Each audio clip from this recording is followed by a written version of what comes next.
Hey, welcome back. Welcome. So we've delivered a pizza to Cleopatra. We've saved the caveman from Yum Yum the dinosaur, and now we're chasing an alien invader with the help of Sherlock Holmes. So we accomplished a lot last time, and we got And psychic powers from a monkey. oh, I did forget about that part, the whole psychic powers thing. Funny how all that works. Yeah, we've been busy, huh? Uh-huh. This game certainly goes places rather quickly. Yes. I see no reason to delay. Let's get back to it. Okay. Yeah, that's a good jump. Diagonals, baby. Let's not get carried away.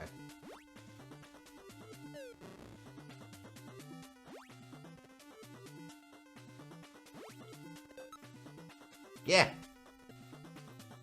Okay, that's kind of neat, actually. Wait. Uh-oh. Oh.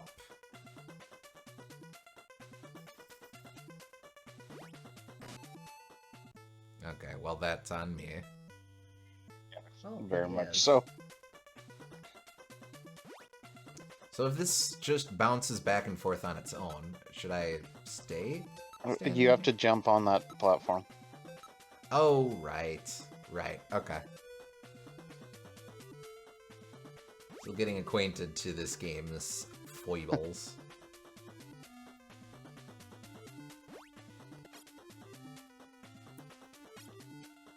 One Just sec. grab it. Oh. Right. Okay. Hey fellas, how's it hanging? Hey, Not Liam. bad. Uh, Pretty good. Um, Yeah. Always good to do another stream. I like S- StarTropics 2 is interesting. I've always liked it a little bit less than the original, but it makes for a good companion piece, I feel, and it does Thank you. some things better than the original. Mhm. Like it's a lot more varied in its um, environments and its music. It experiments with diagonal movement, which is kind of interesting, even though I don't think I kind of prefer how it controlled before. Mhm. Um, this one's a time traveling adventure. That's a big difference. Um, you can move and jump diagonally, which Hmm. kind of makes it seem less grid based, which I don't like as much, but it does allow for like more free-form dodging of enemies, and um, they don't have as much platforming in this game, probably as a consideration for how the control works, because that would be awkward if there were like diagonal jumps all the time and stuff. Mhm.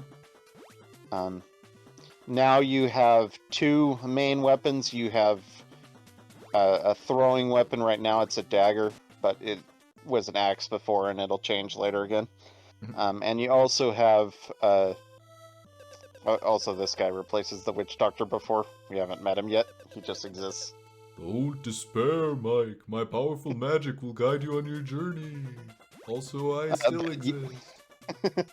but yeah, the other thing is psychic waves, which is another projectile. Basically, it shoots faster um, and doesn't do as much damage, and we think it's good for like clearing out weak enemies, whereas the sword's better for bigger enemies, we think. Mhm. Jumping in isometric games is still really cool. Oh yeah, for sure. This is like I really love Star Tropics and 2, just because um, it, it feels like a platformer in a way that very few games ever experimented with. It's a top-down platformer, which you don't ever see in anything, really. Mhm. Like, there is some jumping in Zelda, in some Zelda games, but calling them a platformer is a stretch where I wouldn't think that's a stretch at all for StarTropics. That is really smooth animation on the jelly blobs here. This game's got a lot of fun humor. Like in the last episode, we had to deliver a pizza from Caesar's hut to Cleopatra, so that was cute. Like the Cleopatra. Yes. Oh, hello. Why? The weapons feel a little less inspired this time around. A lot of just like projectiles you throw, which is a little bit of a bummer, but the sub-weapons, I mean.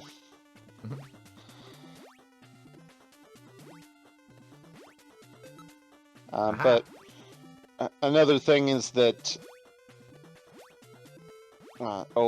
that reply on my meme makes more sense now. Yeah. Oh, yes. Yep. But What do you think? North or south? I know south is going to loop back around to that room we were in, but do you think north is like progress or secrets? it could really go either way. I'll try north.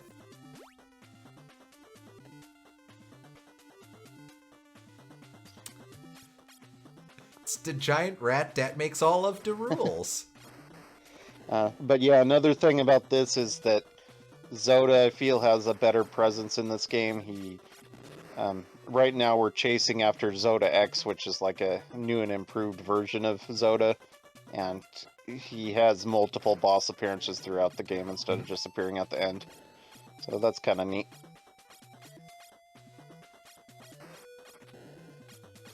And yeah, I missed the American Toys lost some of the charm. Yeah, I prefer the yo-yo. Also, it had the extra utility of grabbing things if you hit your yo-yo close to it, which I very much miss in this game. Oh, dang! This was progress. I got bamboozled.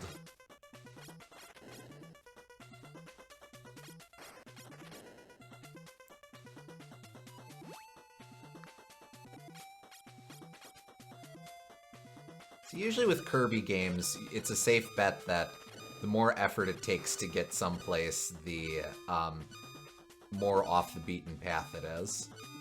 I also don't know why they introduced this awful low health sound in this game.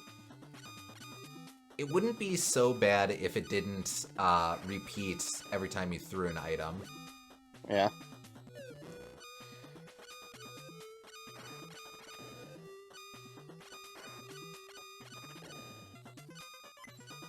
Star. Yep. Yep.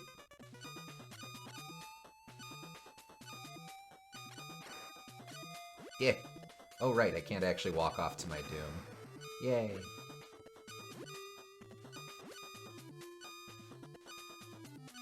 Owls? That famous, London, sewer creature, the owl. Oh. At least it probably exists in London, in Britain, so that's more than you can expect out of a lot of these enemies. Well, I guess.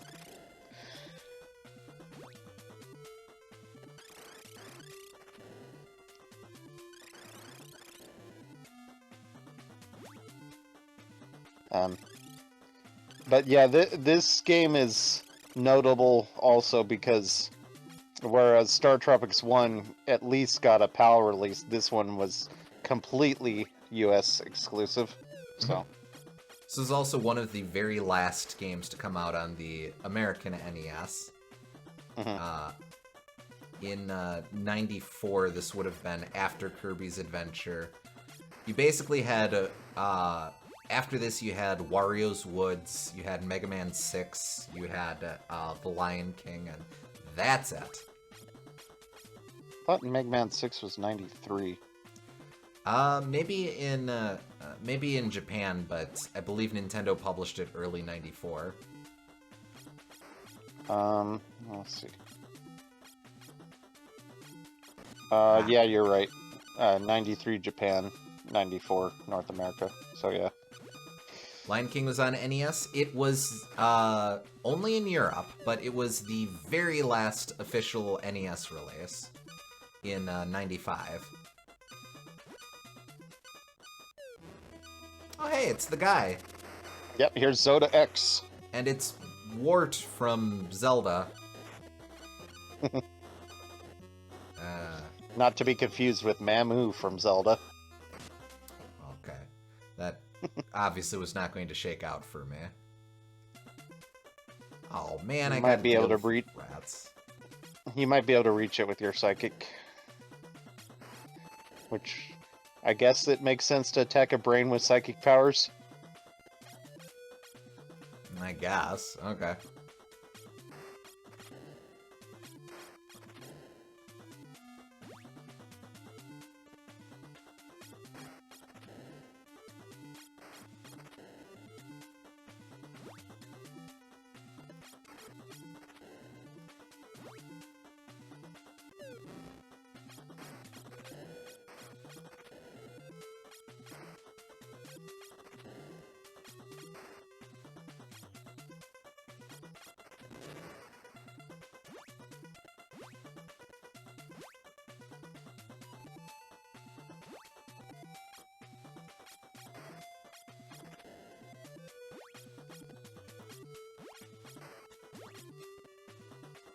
Actually, I haven't played the Lion King side-scroller. Was it any good?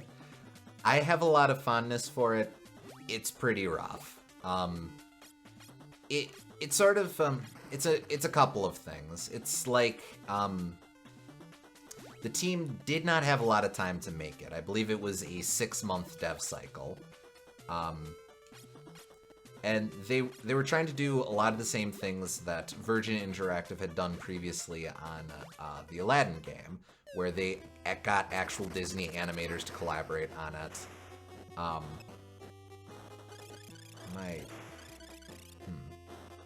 Well, isn't Lion King was also Virgin Interactive? It was published by Virgin. I believe the version everyone plays was technically developed by Westwood Entertainment. Same guys behind. There we go. That's the one thing I've heard. It's hard. Yeah, it's very hard. I think they kind of did a Ninja Gaiden thing where it was too easy for the developers, so they made it extra hard.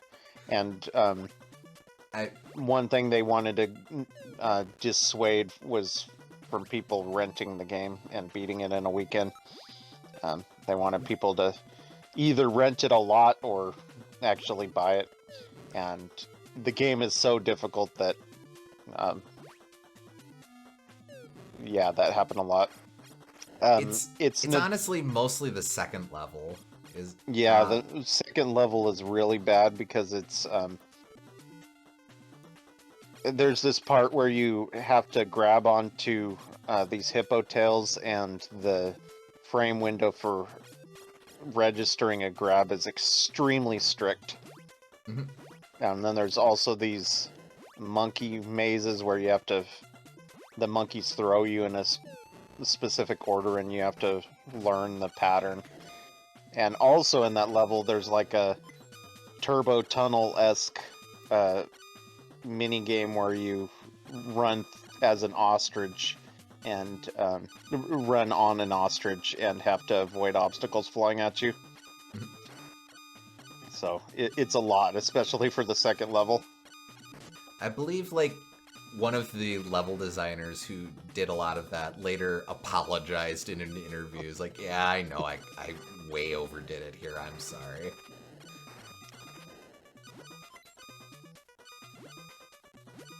Aladdin is so rad, though. Its animation inspired how I do spread out. Oh yeah, Aladdin's really good. Oh, nice. I've played through Aladdin, and I've played through Lion King. Lion King is much, much harder. But it also... I had to use heavy abuse of save states for that game. Because, like, every level is aggressively difficult, and the...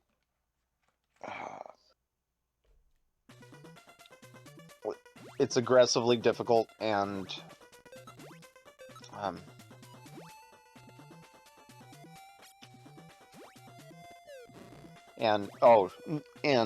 since you only have a limited number of lives, you have to start over the whole game if you die, of course. So.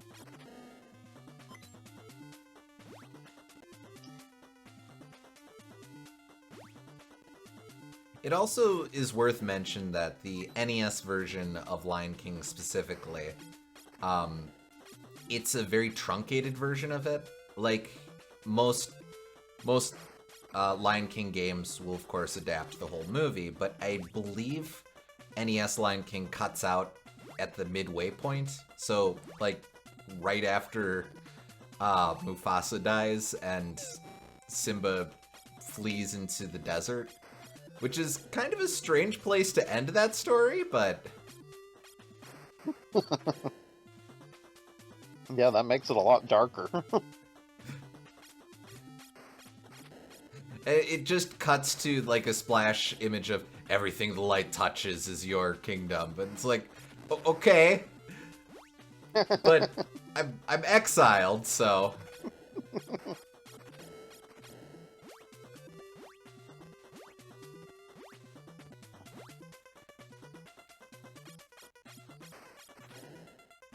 But my favorite of the Lion King Virgin... bad ending, yes. my favorite of the Virgin games made during that era is actually the Jungle Book. I think that one's really underrated and has a lot of neat design concepts in it. Though I've only played the Super Nintendo version. There we go. Yeah, like, people forget about that Jungle Book and Pinocchio are also Virgin interactive games. Those just kind of get lost in the conversation because Aladdin and Lion King are the big two. Oh, yeah, that would have been useful. Oh well. I mean, I get it, because Jungle Book was a much less lucrative property to have at the time. Mm-hmm. Mufasa saw Scar's plan from the grave and sick the hyenas on him 15 years early. There you go. Hey, Jared. Hello.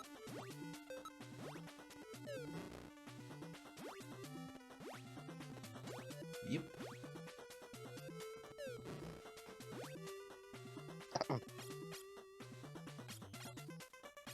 But yeah, we're in the sewers right now, but last episode we went through, like, Egyptian pyramids and forest caves and prehistoric caves. So, Piss off!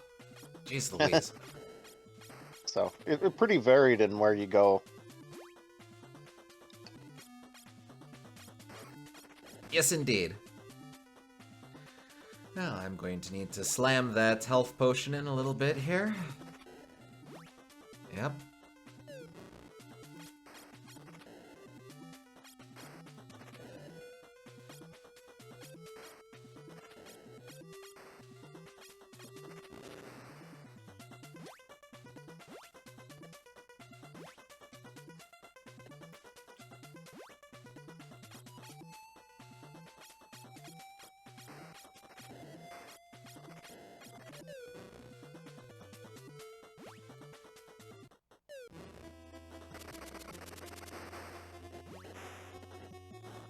Alright, I think I'm going to have to keep moving on these, is the trick. Yeah, indeed. Yep. Okay. Alright, well that's a decent start, but better. You gotta keep moving and also don't jump into the water. Quite. As Very we learned important. from As we learned from one of the final cutscenes in StarTropics 1, Mike cannot swim. Indeed. Probably aren't Even play probably aren't any dolphins around unless like Echo has nothing better to do. even plays the dying music on in a cutscene. Mhm.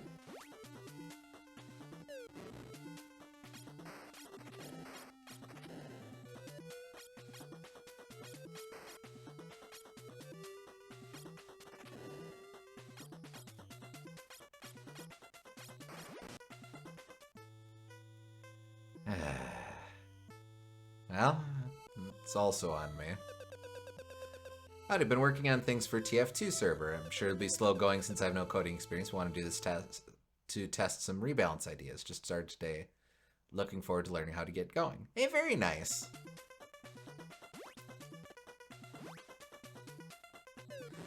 I've got a Sunday night gaming group that I play with. For God's sakes. That I play with, just a small private group with like my dad and such. But I've always wanted to introduce TF2 to it, but the only issue is that we do not have the means to host a private server. So I've always very much I know it's like it's not too hard, but I know it's always a little bit of an effort to actually get that sort of thing up and going. So very much respect being able to get all that squared up. Well, I can just keep going. I don't have to hang around and execute the Jelly Bobs. Jelly Bob. Jelly Bob did nothing wrong. Jelly Bob knows what he did wrong. He's literally required to beat Wario Land 3, and here you are accusing him of misdeeds.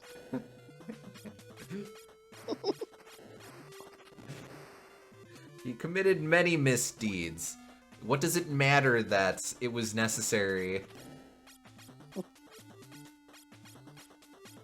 He's just there to give you a little poke when you need it, that's all. I'm gonna give him a little poke because he needs it. Wow, rude. Much akin to Jelly Bob, all I'm saying. Yep, there we go.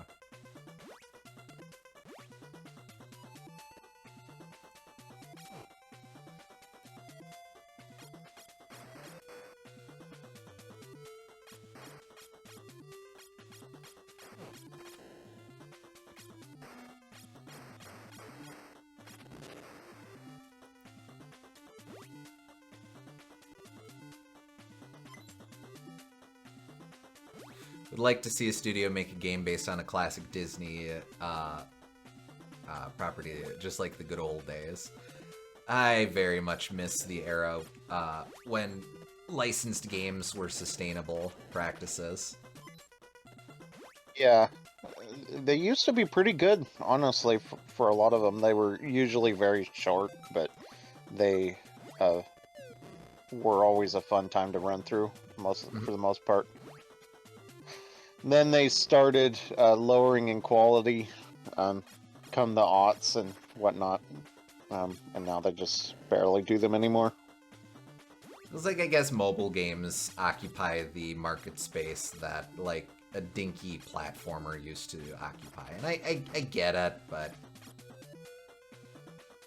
well, I don't care about that rat. He can just go piss off.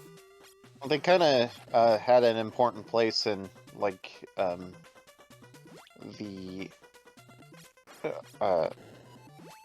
job industry for video game developers as well, because they were like basically a AA studio, not quite indie, but not quite AAA, which allowed new developers to have things to start off with and put on their resume. So I appreciated them for that.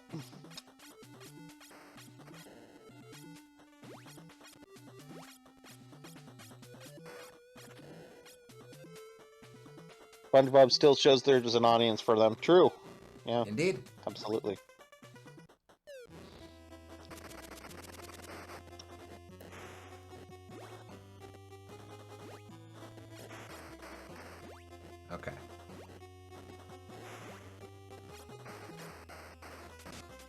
Oh, yeah, I was waiting for the thing to load. Yep. And instead it offload.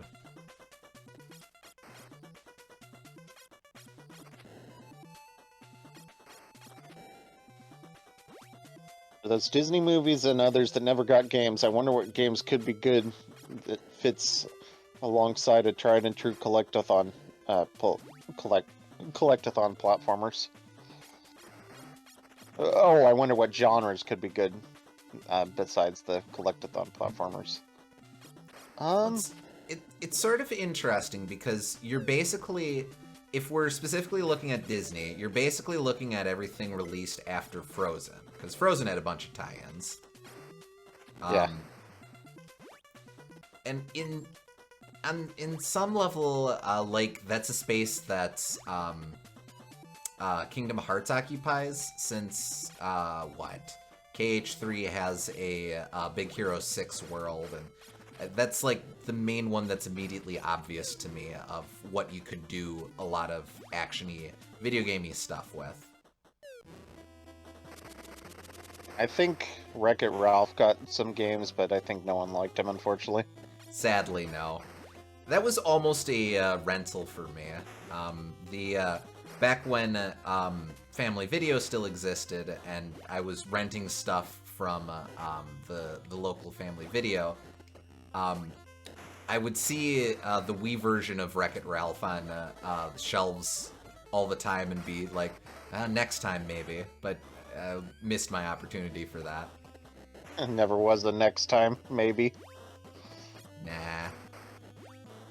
I don't expect it would have been any good, but like, a video game about a video game is, it's interesting. I mean, the concept writes itself. Mm-hmm.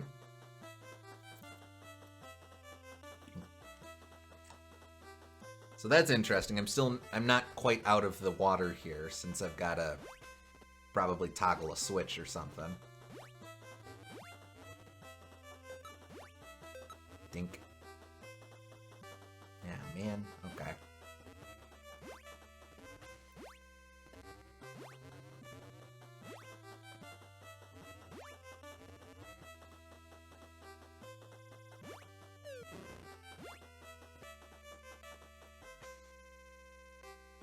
I mean, a lot more than the 2010 on movies. I mean, going back to most everyone that got skipped between the classics.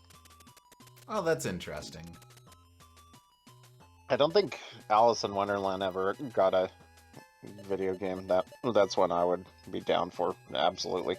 I think it had a Game Boy Color game. I don't know what it was about, though. Aw, man, he left all kinds of footprints. Has he got, like, friggin' frog feet?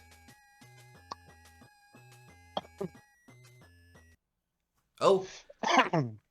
One of these? Okay, good. Good. I appreciate the game shaking things up.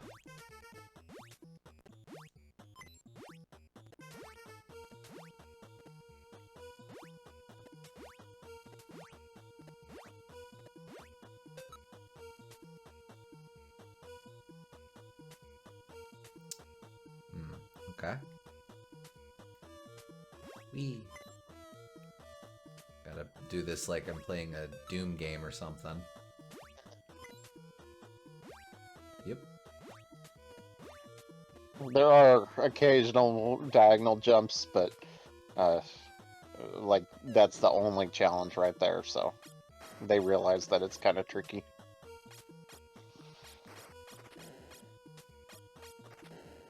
Oh wait, these are Zoda's stupid children. Yeah. Yes. Zoda spawn. Zoda spawn, more like Zoda spawn camp. Okay, but don't really get that. I hit a switch in order to hit a switch. Alright, new weapon. What are we working with here? Let's see. Bam. No? Can you split that? Nope. Nope. And Okay. just another projectile.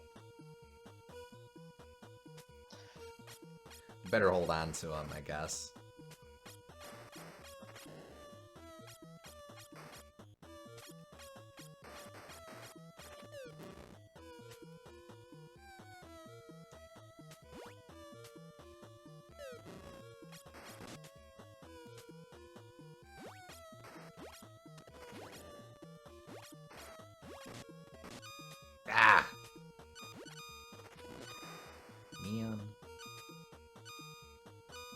that's probably progress, so...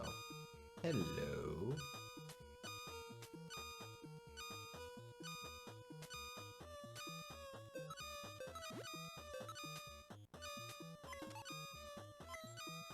Potion.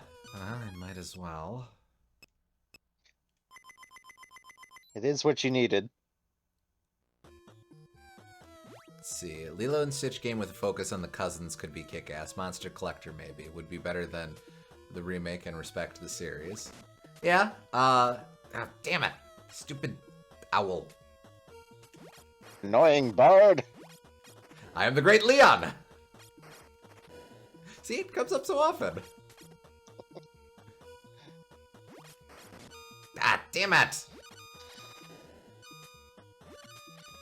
Well, it didn't really make much of a profit off of that health potion, I'm afraid.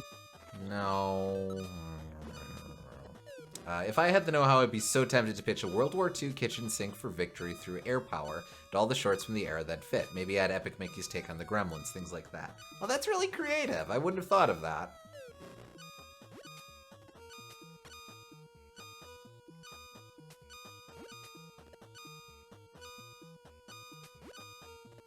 Yep. I saw that one coming. Yeah, I deserved that. Okay, that's okay. That gives me the chance to do all this over again.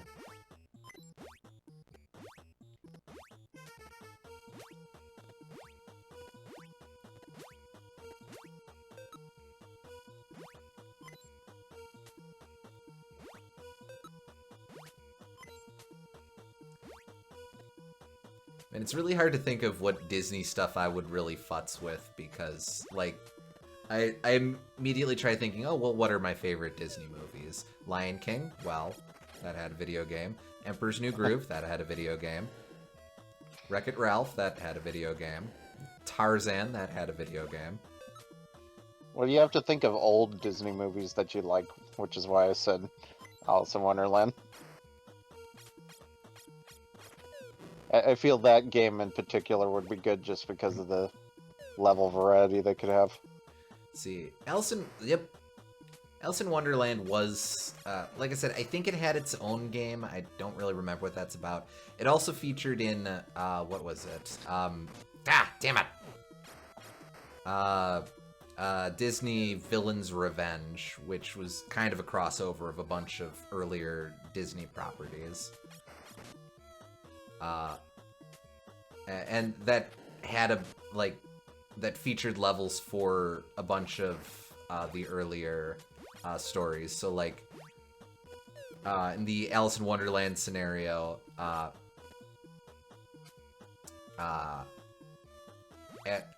because the setup is that the bad guys won, Alice's whole thing is that she's still in Wonderland. The queen did take off her head, but of course, this being Wonderland, she's perfectly fine, just decapitated. And you have to help her find her head in a hedge maze, and it's kind of a cute scenario. Victory through air power was, like, basically... It's one of Disney Animation's more serious films. It's a documentary about the Air Force at that time, but it uses animation, which... for the time was kind of necessary because like getting good footage enough to fill a documentary was obviously difficult, so animation had that purpose. And as I recall, that was a home front thing, right? They didn't produce that for the soldiers. Yeah, it was released commercially, I believe. Okay. Yep. There we go.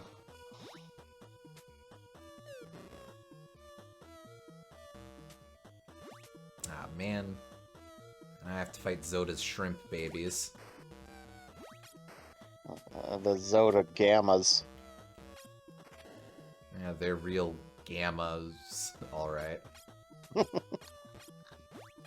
Oh, that's not anything. I know Sigma is a thing, but... like, no one cares about gamma males. I wasn't talking about that. I was just doing a Metroid 2 kind of comparison, but okay. Oh, see, that makes sense.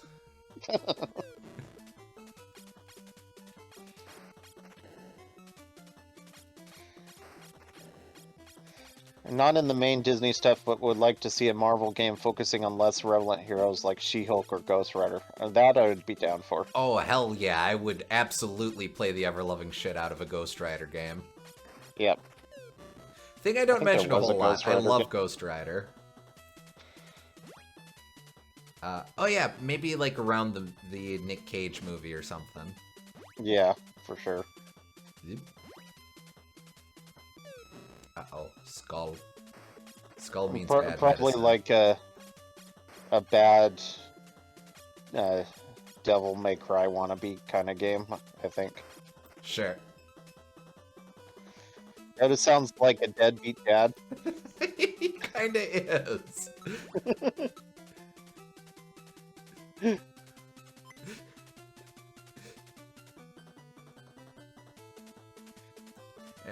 It's odd too because he spawns his creatures directly out of his mouth, so he's like a He's a deadbeat both a single parent. There's no hope for Yeah. these kids.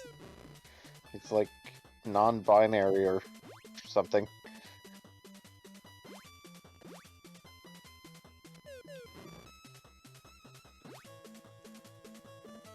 Ah, stupid rat. Piss off, rat! No one likes you.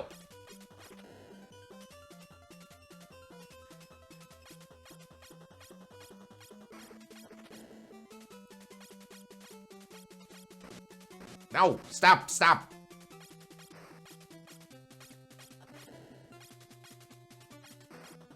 These well-animated blobs are so inconsiderate. They learned the hell out of that bouncy ball animation practice. I think they'd be at least a little more considerate and not be obnoxious as they glide marvelously around the battlefield.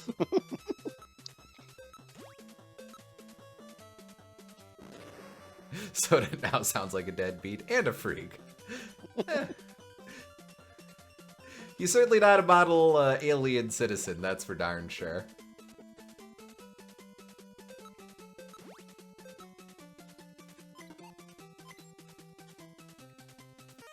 Okay.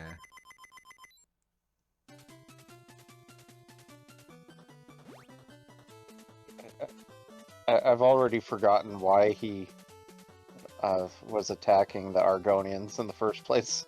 Because he's the great end-all be-all invader. Yeah, I guess he's just power.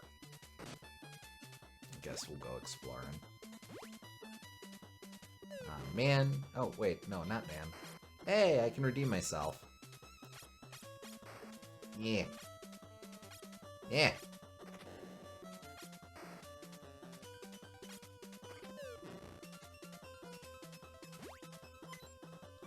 Everything Okay. not being on a grid does kind of mean that it's easier to miss your shots in this game, I feel. I feel like I should be making progress, but I don't know how.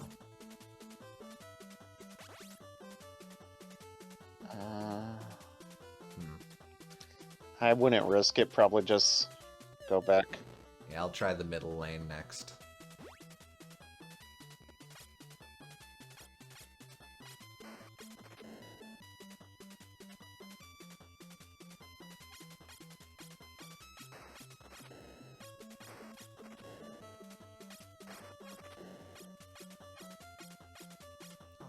What am I doing?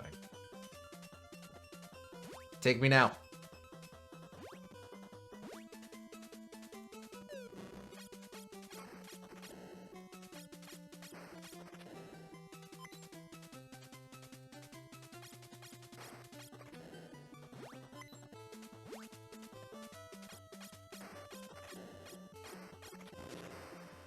Alright, we might be onto something here.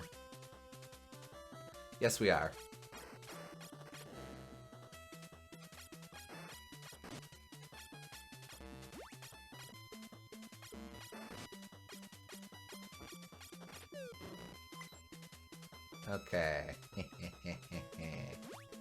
It's just gonna loop back around to that place you saw before.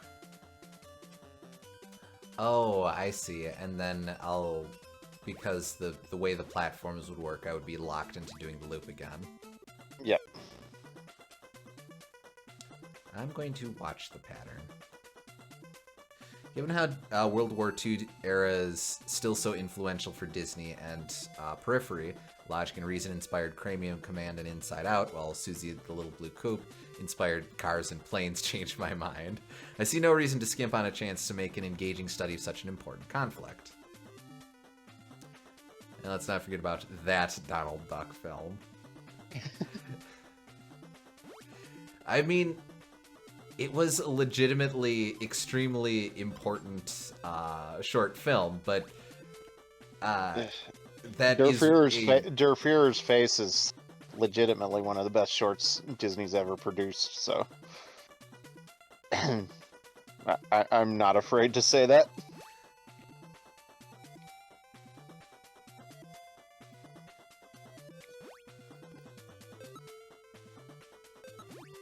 It's like, I forget how it goes. Was the Spike Jonze song started, or was it made for that short and then it became popular outside of that, or did the short use the already popular song? I'm not positive, actually. Let me look that up.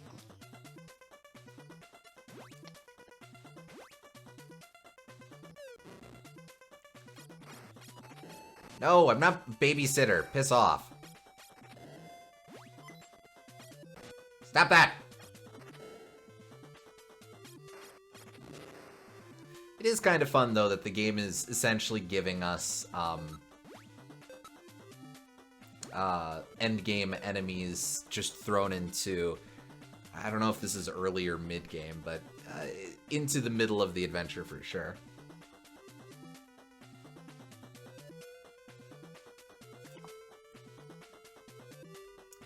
I'm gonna go right So the song was released first, but it was also made for the short. So Oh, no fooling. Okay. yeah. Bit of both.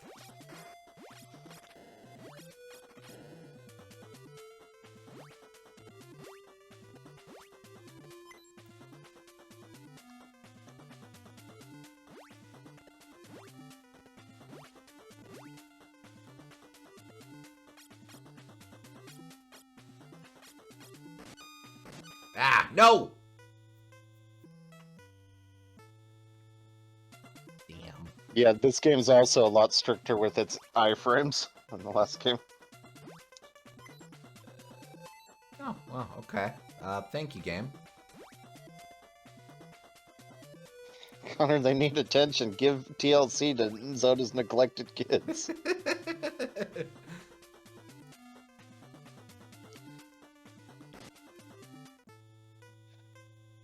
Apparently Spike Jonze got to release the song ahead of the short's debut. That's what I said, yeah. Yep. Okay. At least we're in a self-sustaining loop for now.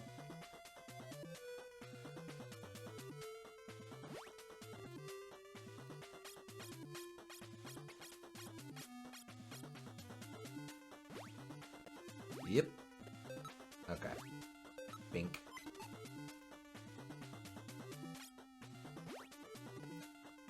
Spike Jonze seems like a very modern name for such a classic musician. I don't know why, it seems like a rapper's name or something. I constantly have to check with myself, is it Spike Jonze or Spike Lee? Very different then. Yeah! No! No!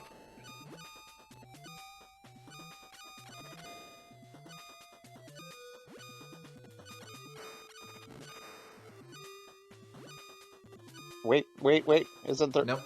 Nope, this is Oh. not progress. This Oh, is... it's the potion's in this room. I thought it was in Yes. the other room.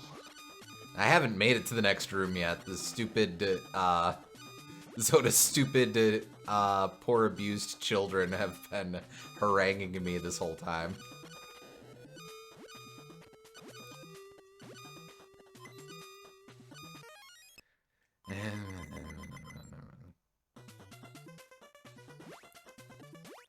Spike Jonze in general is kind of a favorite composer of mine or musician of mine from the era because he was like one of the very first really big pop parody musicians.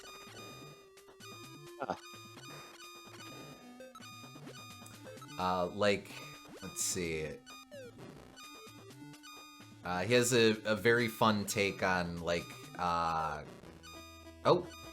Oh, interesting. Okay. Zoda-x. Yeah. Wait, nope. This doesn't seem... okay.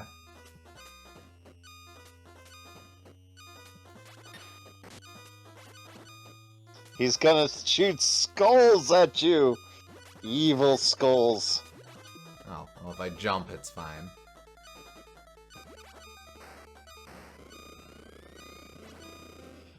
Oh, okay. I always liked how he points his fingers up like that to make the flames appear. It's like a very rock concert kind of thing. See, you think rock concert, I think Nixon. Oh, that makes it less cool, but... Ah, damn.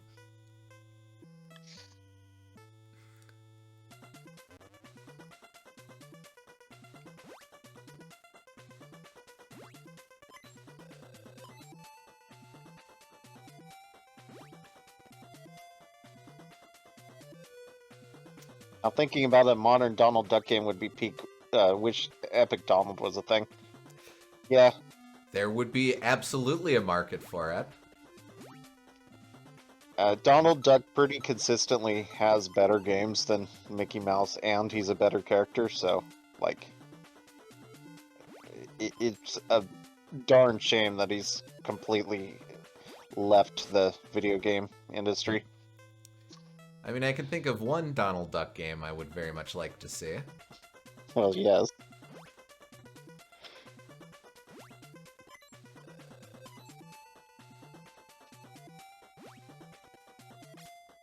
You know, this is nice for the game. For the first very big boss encounter, it respawns you in a place where you can fairly consistently get a 1-up.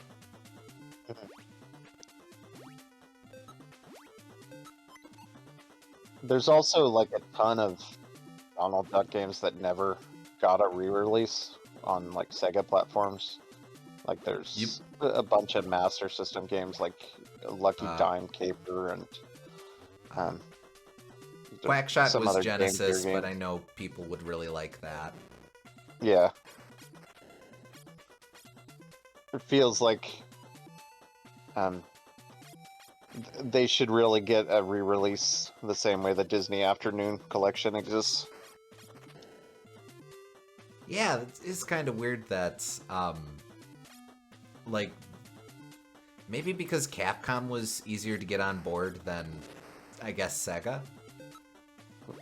Maybe, but then they had that remake of Castle of Illusion, so I don't know. Absolutely great remake, by the way. Very much worth people's time. It's like, it's still a tiny dinky game, but they added a narrator, and as small as that is, that adds a whole lot to the experience. I guess as well, Sega did put Castle of Illusion and World of Illusion on the Genesis Mini, so, like, they're willing to do some token effort of that. You might want to use the psychic powers for the Zoda spawn, by the way. Oh, you know, you might... I think you're right. But too late now. Oh, he scolded me. I got scolded by him.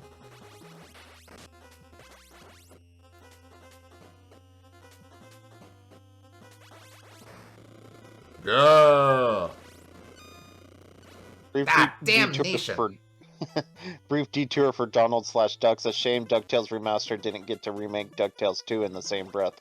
really lean in on the Lost Episodes vibe, given they basically reunited a whole cast. Rip Alan Young, there will never be a better Scrooge. Yeah. It definitely felt like Alan Young's last time as Scrooge. Even when I played it new, I was like, oh, we probably don't have him for too much longer. Even June Foray, she lasted for a very long time, but even there you could kind of hear Magica was hard for her.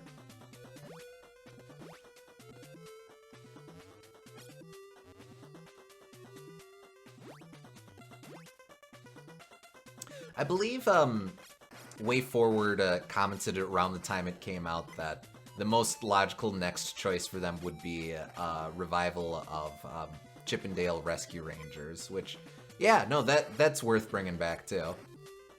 That's my favorite Capcom NES game, so... I mean, Capcom Disney NES game, so I'd be all down for that. I really like how the throwing works on that game.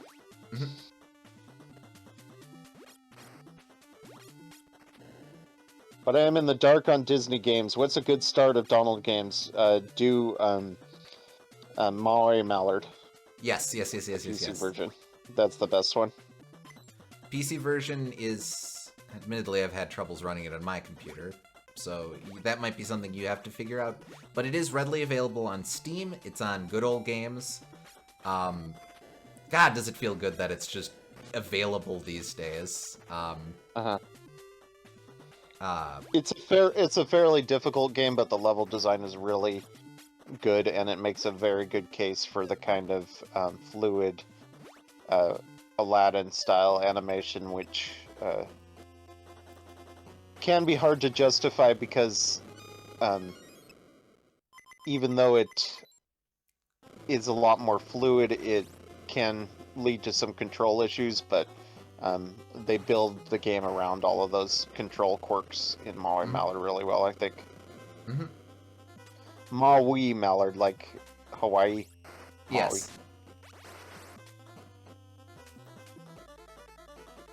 Depending on the region you're in, it might also be Donald in Maui Mallard, or Maui in Cold Shadow, or Donald in Cold Shadow, or something like that. But Maui Mallard will usually get you what you're looking for.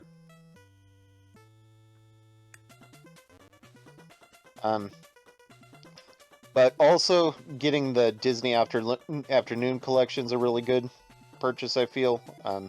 That gets you able to play DuckTales, which is great. Chip 'n Dale Rescue Rangers, which is great. Darkwing Duck, which is great. That's basically just like a Mega Man 2.5 or something, isn't it? Darkwing Duck? Yeah. Yeah, pretty much, yeah. Darkwing, it has like a grappling mechanic, which is cool, but yeah, it's very Mega Man-ish. But, so Mega Man by way of Bionic Commando. Interesting. Kind of, yeah. You don't extend a grappling hook, instead you grab onto hooks and jump between them. But, oh, yeah. okay. But so I keep interrupting you. So DuckTales, Chip 'n Dale, Darkwing Duck. Yeah, those are the best three. I would put them in the order of Chip 'n Dale, then Darkwing Duck, then DuckTales, but all three of them are really good. Then DuckTales 2 is also pretty good, and the other two games on there are not as good, unfortunately, but they help round out the collection, and Chip 'n Dale 2 and... well, Chip 'n Dale 2 is really expensive to buy any other means, so I appreciate it for preservation's sake, even if it's not a very good game. And then Tailspin is the last one, and that's kind of a shmup, right? It is, and it's not a very good one. It has it has a weird, you're in a biplane, and it has this weird loop-de-loop mechanic, which you have to use to dodge attacks, and that takes the control out of the player for a while, and I just don't think it works really well. That is way easier. You're right, Gooms. Yep. Ow.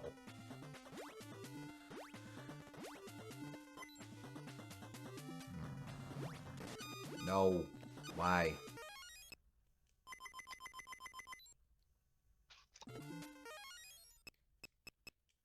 What other Disney games would I recommend? It's an unconventional pick, but I really like the Bugs Life game. I don't think it's for everyone, but it has a really interesting central couple mechanics that's based on an upgradable weapon system and a system where you're growing your own platforming. You grow your own seeds that you use to platform.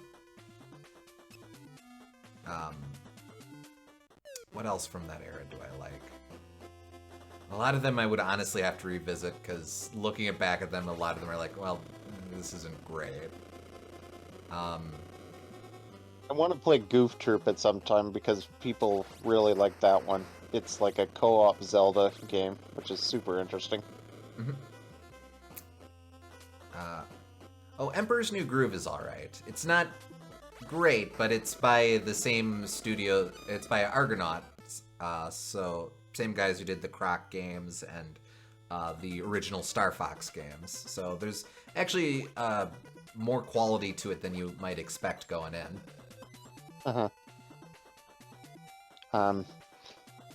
The Bonkers game is pretty good. Oh, really? I haven't heard a whole lot about that one.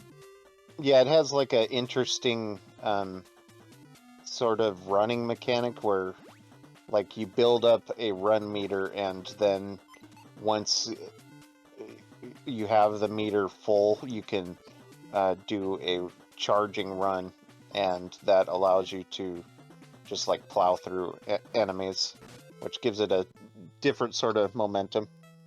Oh, that's interesting.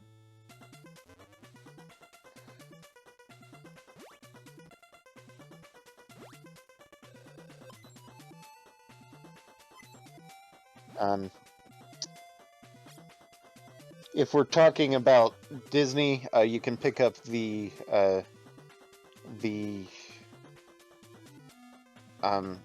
Aladdin and Lion King collection. Like I said, I like Jungle Book best on that, but that's how I played through all of the games. Aladdin's very good. Jungle Book's also good. On top of the the convenience. Also, one thing also is that the Capcom version of Aladdin's on there too, and I really like that game as well. Mm-hmm. It's totally different. But yeah. Specifically on the upgraded version of it, because like they did an original release of it that was just all the Virgin Interactive games, so Genesis, Aladdin, Game Boy Aladdin, and all versions of Lion King. But in a later version, they added the Capcom version of Aladdin. They got the rights to it, and they also, I keep forgetting to do that, they also added a Jungle Book at that time as well. It also bears mention that on top of collecting a lot of those games that, to be honest, was literally a dream collection for my brother, long story, you also have, as a really cool added bonus, they... Oh, no, I want that. As a really cool added bonus, they have a demo version of Aladdin fully available that I believe was only ever available at a trade show or something. So, like, this was kind of a beta version of it where a number of things were completely different, and just for the heck of it, they added that to the collection as well. Very, very cool for games preservation. Yeah, they are really good at... That collection's really good for just, like, having every version they could possibly think of that. All the Game Boy, Genesis, Super Nintendo, NES, whatever. Like, they even have the Game Boy versions and the Super Game Boy versions. Yeah. I do kind of wish they had, like, the NES version and stuff like that, but I guess that's technically a different studio, so fair enough.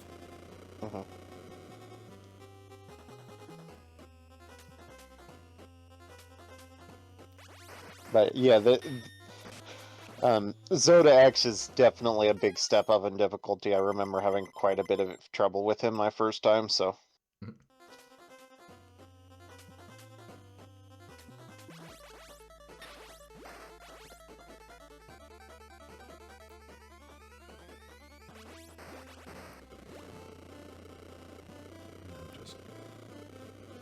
As long as I can Even if tag it him. doesn't look like it, even if it doesn't look like it, he always makes the fire in a cross. So That's at least easy to work around. yeah, Okay, well, I'll just... Yep, friggin'.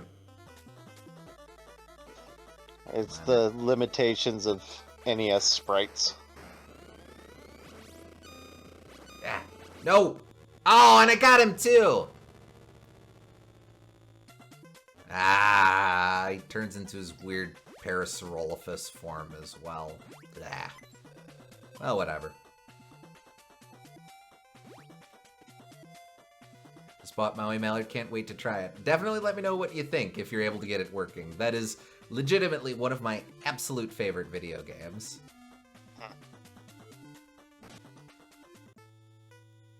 Gotta stop doing that. Keep thinking that I've got a little bit more space to walk on these rafts than I actually do. That's probably a static sign now that I think about it, because you're getting one every time. That makes sense.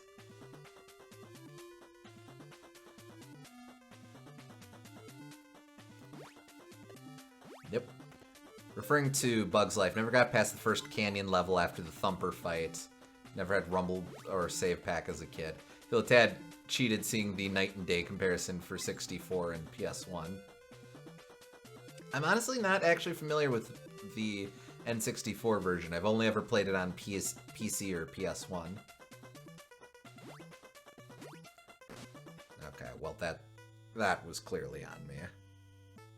But Bug's Life on 64 has a place in my brain forever, being that's still one of my favorite Pixar films. Yeah, I can really respect that. I remember that, understand that when I was really little, I didn't have access to video game consoles, so my siblings and I only ever played stuff on PC. So we grew up in the 90s, so we did have access to quite a lot of video games, but only ever stuff that was on PC. And because we only really recognized Disney characters and such, we mostly just had licensed properties. So, like Tarzan game from that era, there was Donald Duck Going Quackers, or sometimes known as Quack Attack. I had that. Oh, another one worth looking into, 102 Dalmatians.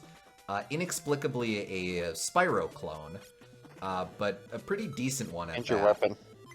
Oh, right, thank you. Thank you.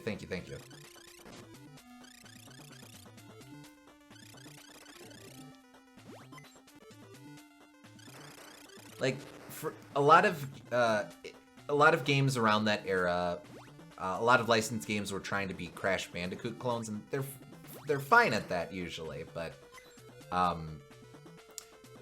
doing something a little different, even if it's just ripping off a different major series, does a whole world of does a whole lot to kind of shake up the experience there. Actually, another Disney game that I can't fully recommend because I haven't played all of it, but I've always really been interested in the high concept, is there's a Treasure Planet game, Battle at Procyon, I think, that is worth looking into because it's a real-time strategy game. Which is a very creative choice for a Disney film game. Absolutely.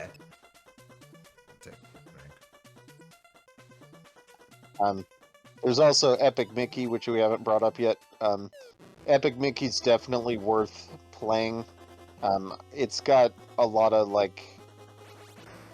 issues with game design, I feel, but Epic Mickey is still Just for its art and world design, it's worth playing for sure. Mm-hmm.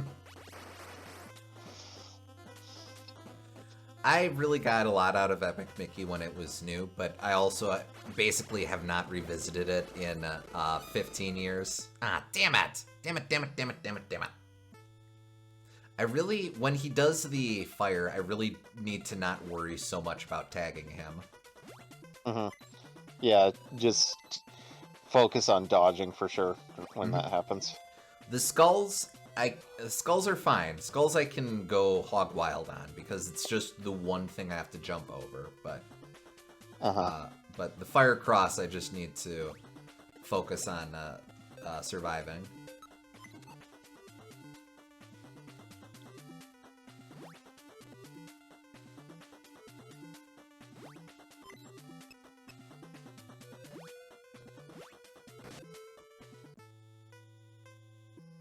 Ah, well.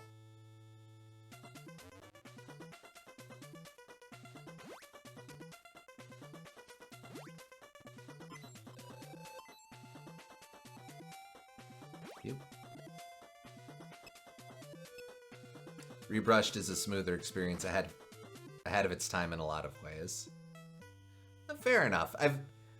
I'm very excited that Rebrush exists because that's I think that's a good candidate for a game to remake. Hey, twofer. Oh, you do get a twofer sometimes. Oh, then how the hell have I been getting the same thing this many times? Maybe you're hitting the button at the exact same time, and it's like consistent.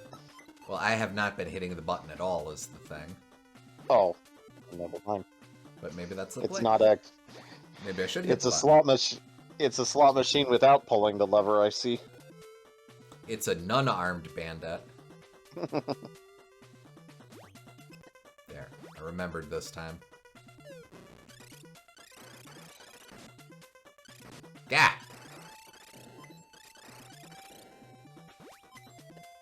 Okay, well that's something.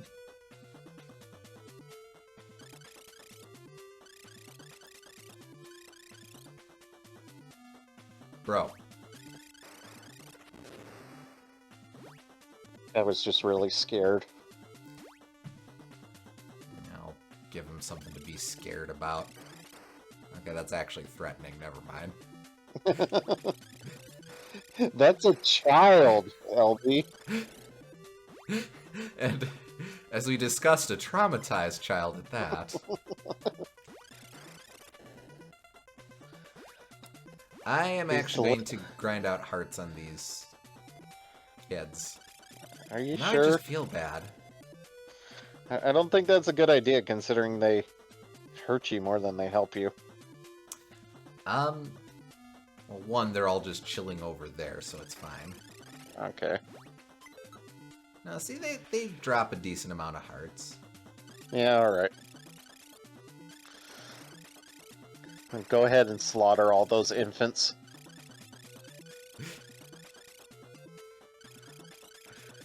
We're getting real Spec Ops over here. Do you feel like a hero yet?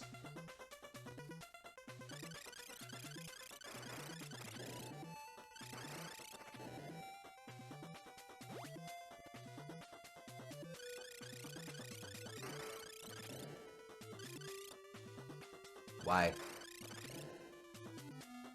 Okay, well, if they're gonna be stingy like that.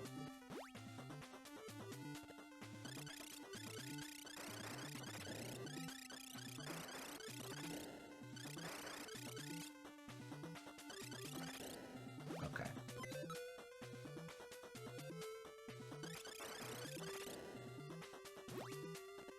I don't want to spend super long, but... No! Damn it! Damn it! Damn it, damn it, There damn goes it, all damn your it, damn it, damn it, progress. damn it, damn it, damn it, damn it, damn it, Yeah, that's what I was worried about. Stupid.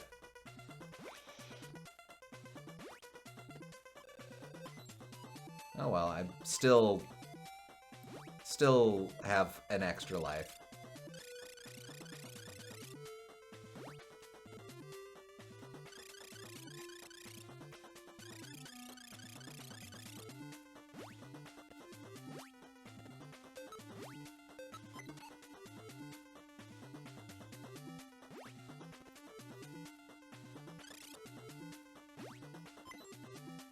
mean, at least you only have to go through 4 rooms.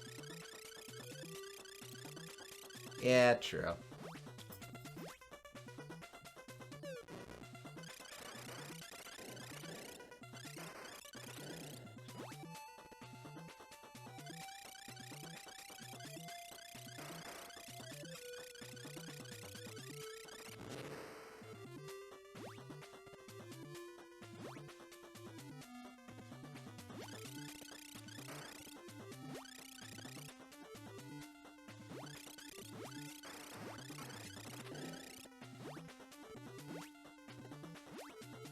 Yoink. Okay.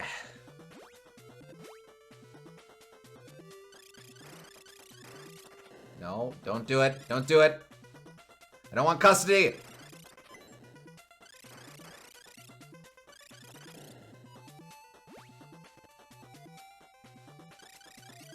You're just digging your hole deeper there, LB.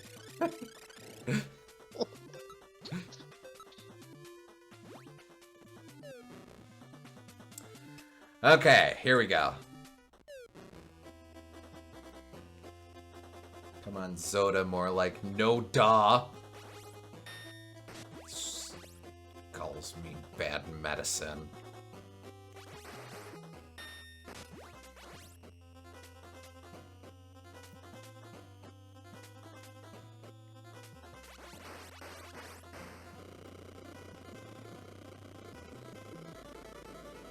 Okay. Ah, damn it. No.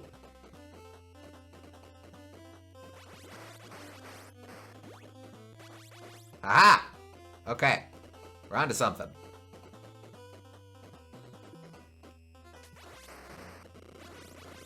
Nope.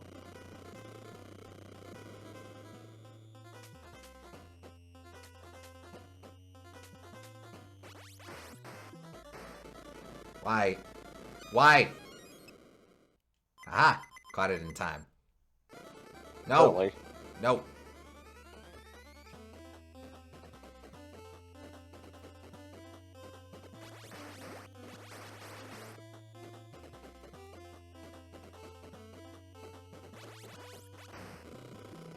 Nope, nope, nope, nope, nope, nope, nope, nope, nope, nope, nope, nope. Damn it. Don't give up yet. Aha! Okay. There you go.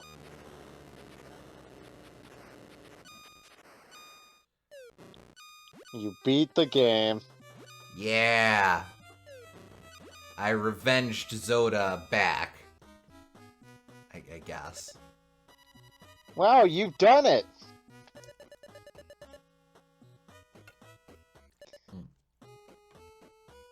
Okay.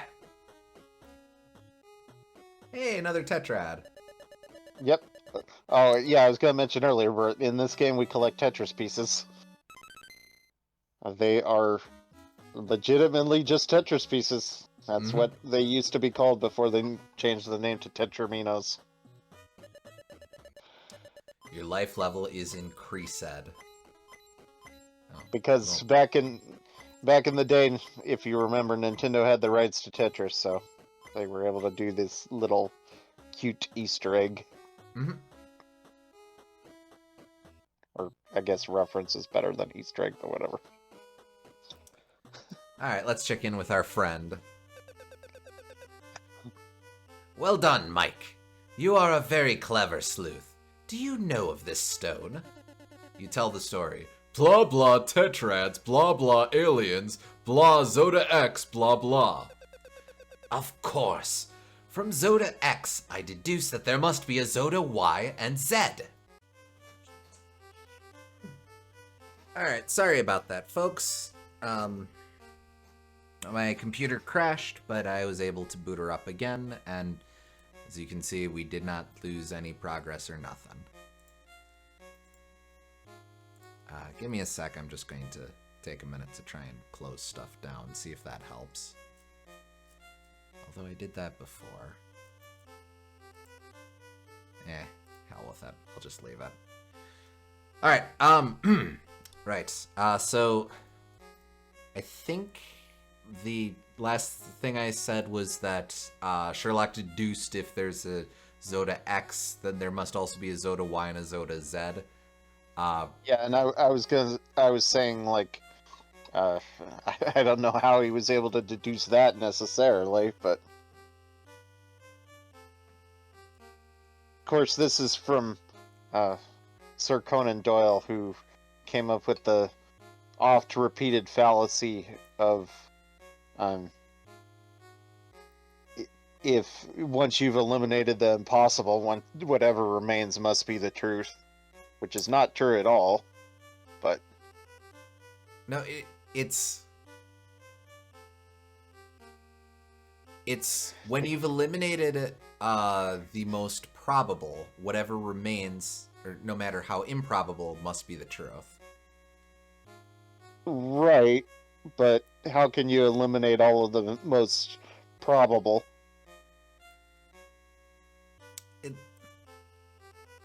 I mean, at a certain point, only a finite amount of things can happen to cause a murder. I don't know about that. There's a certain amount of that just strikes me as a lack of creativity on his part. That's sort of the point, though. It's once you eliminate, okay, obviously there wasn't a dude with a big ass knife. Obviously the windows were locked. None of the windows are broken, so a bird didn't come in. I don't know why that's the most likely second option.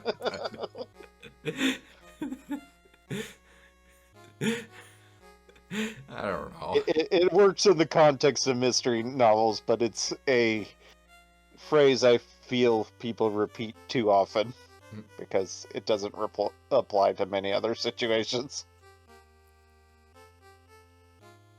I don't know how often you hear it, but fair enough. Yeah. Oh, and thanks, Jared. Sorry for the delay. Right. Hurry, Mike! You are not alone in the chase for the tetrads. Make haste! You shout. Thanks, Sherlock. I'll take it from here. Thanks, Sherlock, you did nothing. You decide to use the Oxford Wonder World again. You turn the page and say the magic words. Papa Mao Mao. Whoa! This is radical! You never do the reference correctly. I keep missing the reference, honestly.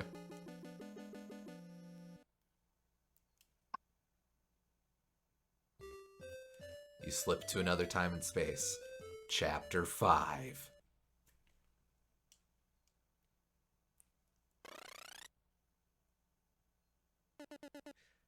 You appear. Huh? Where am I? You decide to look around. Mao Mao is a novelty nonsensical doo-wop song by the Rivingtons in 1962. Oh, It peaked okay. at number 48 on the Billboard Hot 100 and number 35 on the Cashbox charts. Nice. Yeah, that's the reference.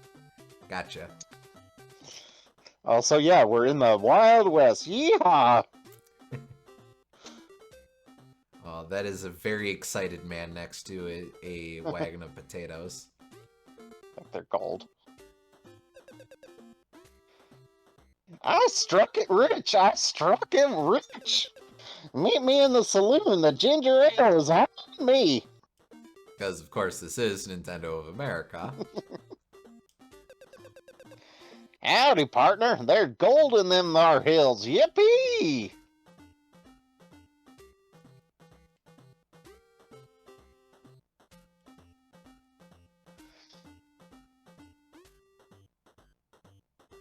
Oh, everyone's doing well here. Struck it rich! I struck it rich! Well, there's the saloon, so we'll come back later.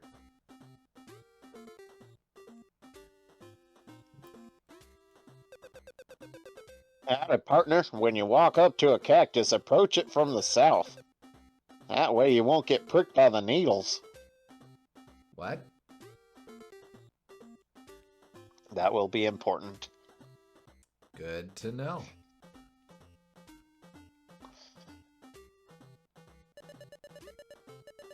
Here lies daring Dave. A landslide sent him to an early grave. 1849. Okay, well, we have to check as these many are fun. as we can. Yes. Here lies Lucky Larry. His luck ran out, now he's buried. 1849. Slant Yeah, rhyme, but I'll take it. It's close. Slant rhyme. Larry Berry.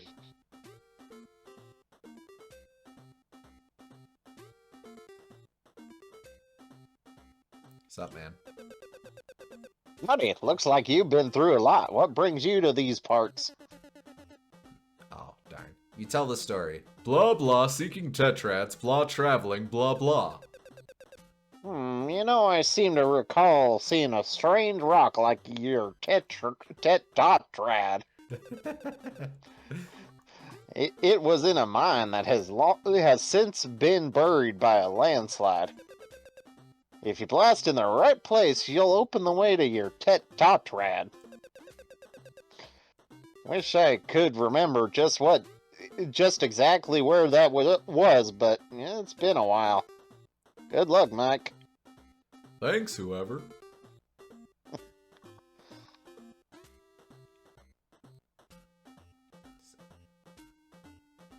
Carefully walk by all of these. What's up, man?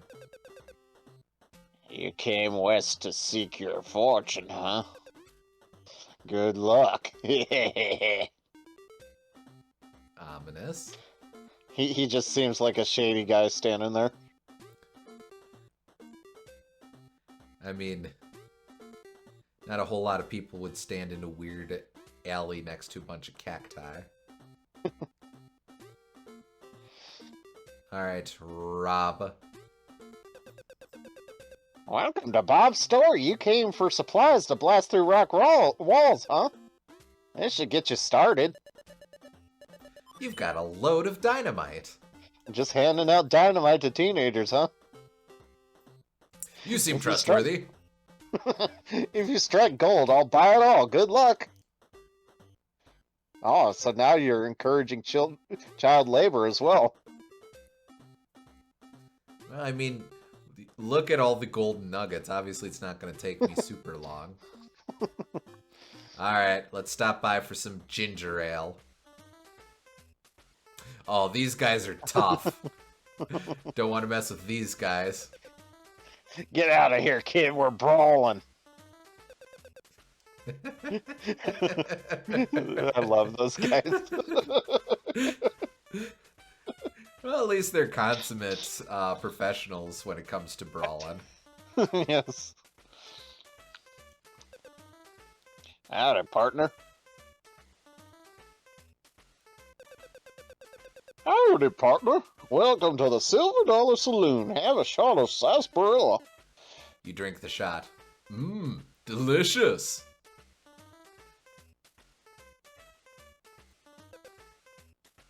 Howdy, partner. Have a shot of my red-eyed ginger ale.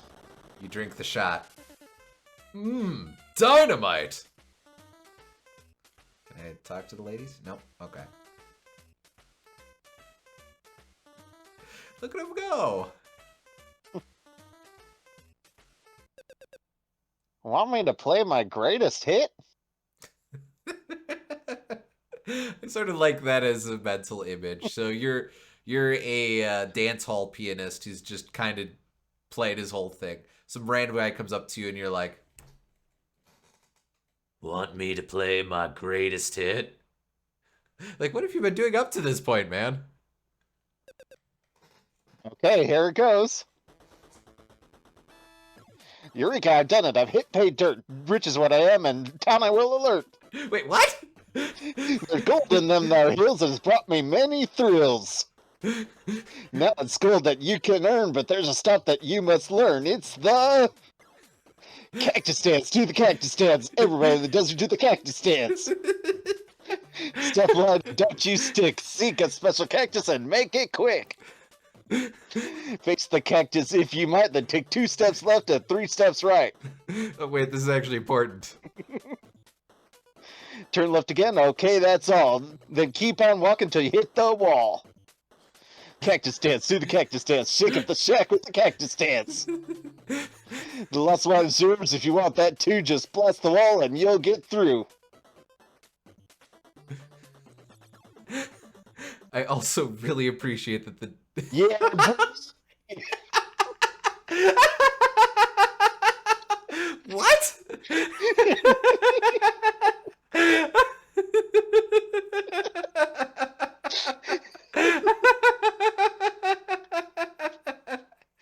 I was waiting for this. Okay, wait. Wait. So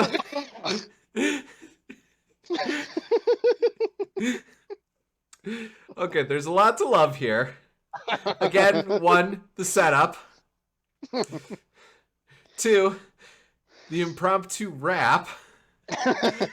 3, the dance ladies just suddenly switched into very 80s aerobic outfits. They're just kind of doing, yeah, cactus dance, cactus dance. Yeah, it's all good here, Jared. Not to worry. I need to take a drink. Hold on.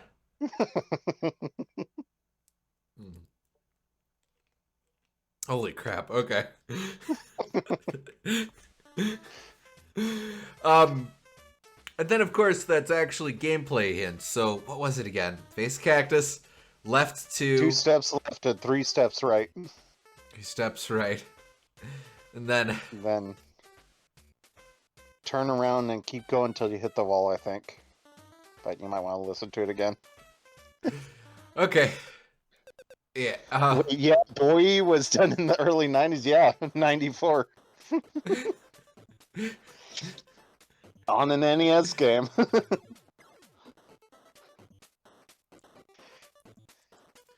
Okay, special cactus making again. I love that's just a completely different dance choreography from them over there. You're likely to completely miss it too. Okay, so special cactus. 2 steps left, 3 steps right. I have questions about how that works, but I think you have to turn. Left again, then just keep going, and then just bomb it. Okay. But yeah, I think it's like left from Mike's perspective. Okay, makes sense. Yeah, boy.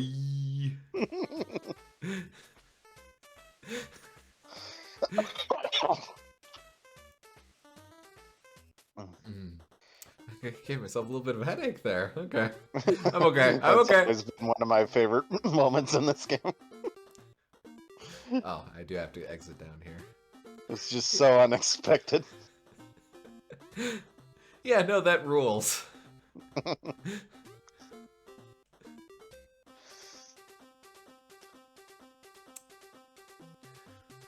Okay, let's find our special cactus.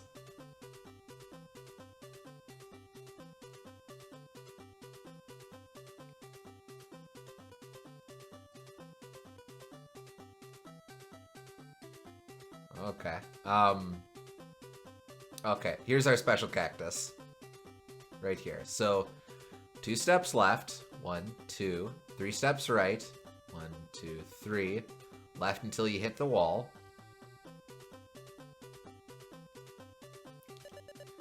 Fire in the hole! Run! Hey, before you go in there, though, look around this place and see if there's like a heart or something. Okay. Like between those 2 rocks, maybe you can blow that up. Do I would need to get more dynamite. Maybe you can just walk through it. Okay, let's see. So, oh, you're right here. Okay. Get some more dynamite then. Okay. That looks very suspicious.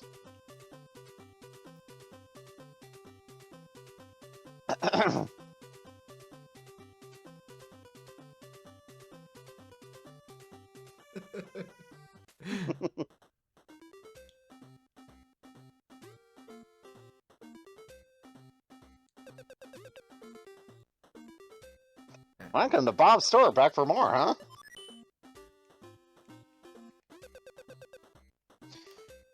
If you strike gold, I'll buy it all. Good luck.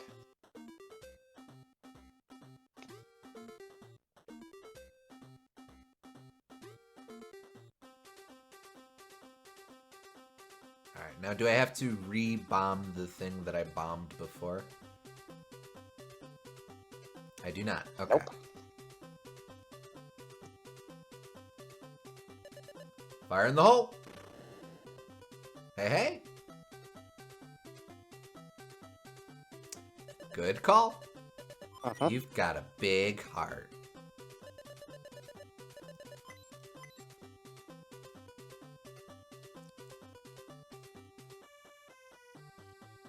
Anything else around here? I'm a little curious about those trails of gold nuggets, but They are a little bit differently colored, but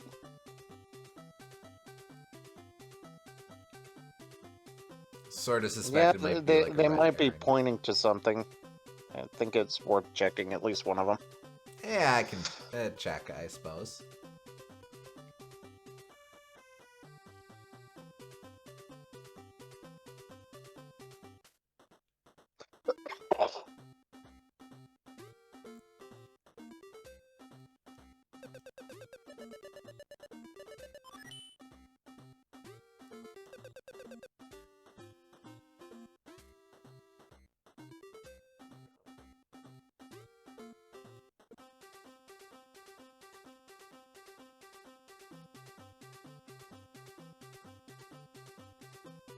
Alright, I will do this one first. Ah,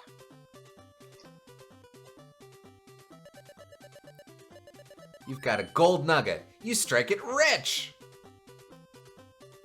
y'all got a parcel.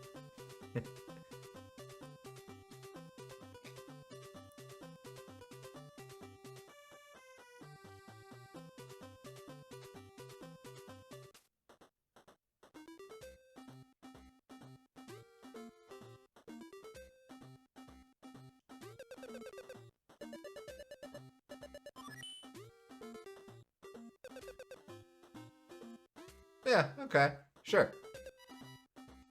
Well. Oh, it's just worth points.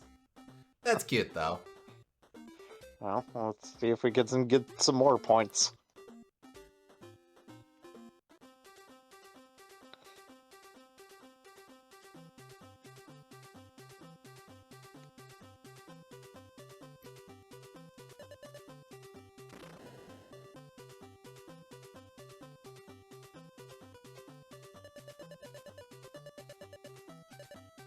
Got a gold nugget, you strike it rich. Huh? Wow, it's a chicken nugget! What? You try it. Mmm, delicious! But nothing happens. Okay. The spiritual successor to the apple from the first game.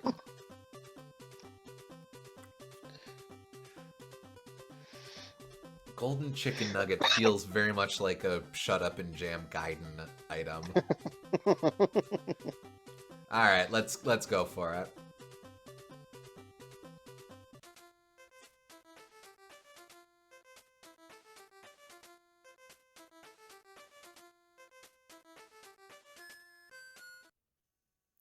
Alrighty.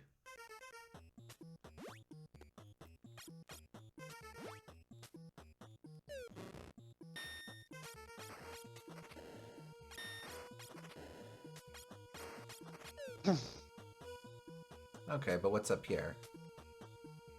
Yep.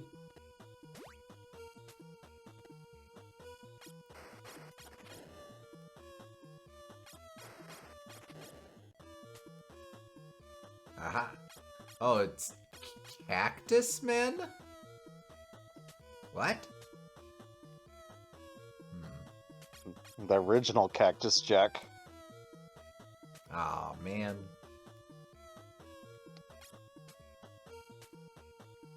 Should I have brought dynamite? No, that wouldn't have worked. Is there maybe another way in? That is, in fact, his name, just Cactus Man. Okay. I don't see any places I can sneak in over here. But that arrow is so tantalizing. Uh-huh. What am I missing? Maybe there's another way around?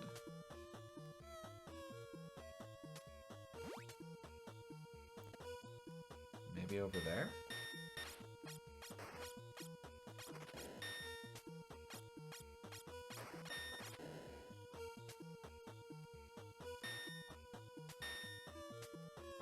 Come over here, Scorpion.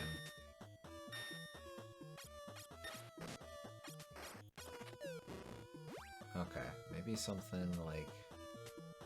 Yep. Yep. No? Huh. I don't know. Guess I'm missing something. Oh well.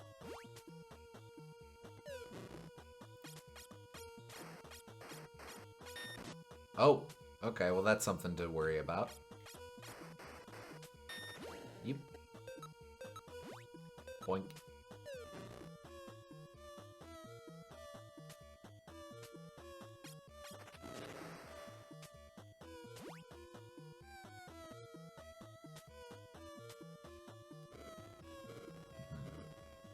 Yep. Yep. Hey, did I miss anything? You missed the cactus dance. One of the best parts of this game, unfortunately. Nope.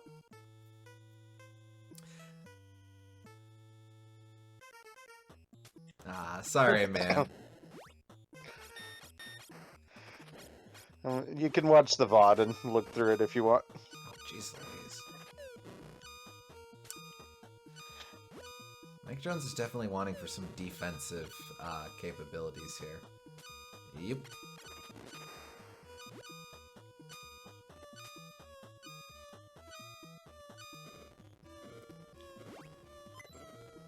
But yeah, we're in the Wild West now. Mhm. We're inside of an abandoned mine. Yeah. Looking to strike it rich. Yep. Oh, wait. Aha!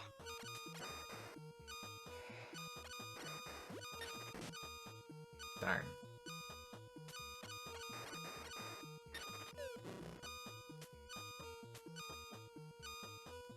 I guess the arrow is just saying, hey dingus, there's stuff over here.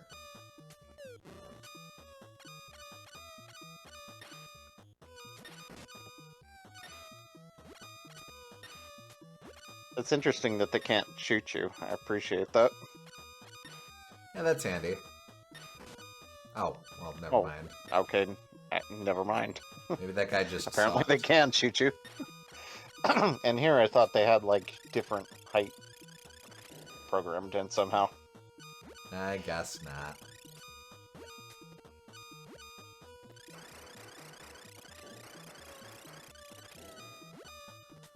Whee.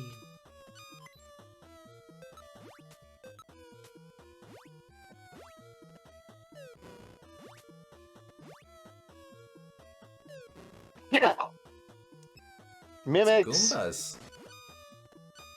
Oh. Yeah, pile driver micro mimics. Do you like the weaponizing coins thing? That's not something you see a heck of a lot. Hey, bolas! Making their glorious return. Yep. Oh, hello. What? Well, that's new. No, go away. Why are they called pile drivers? They slam into you, I guess. Ah, no, why? Oh well. You kind of needed more lives than that anyway. Yeah, okay, when am I going to meet this wizard guy? Why are you stringing me out so much, game?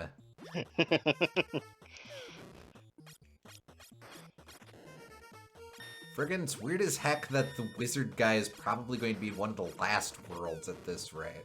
Well, Yeah. whatever. No, no, no, no, no, no, no, no, no, no, no, no, no. Yeah, free me. Damn it.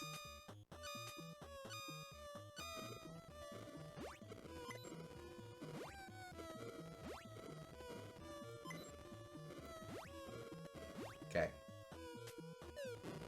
No, no, no, no, no, no, no, no, no, no!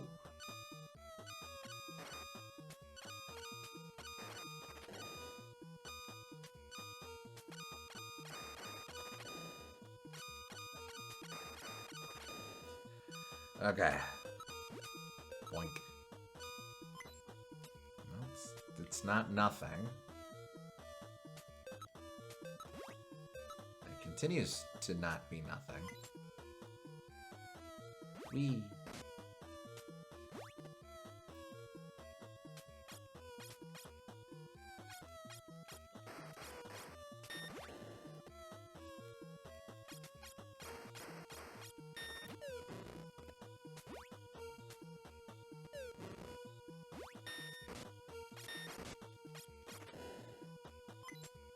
Man.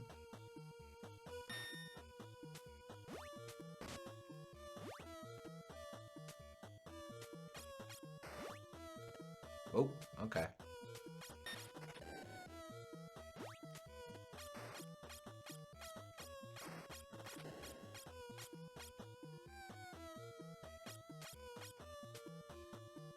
A dumb cobra. Okay, thank you.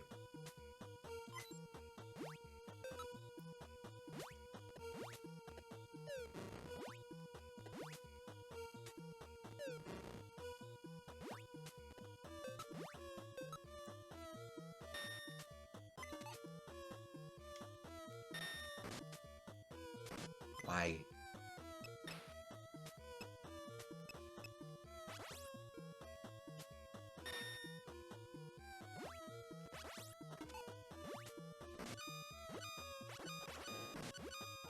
Ah.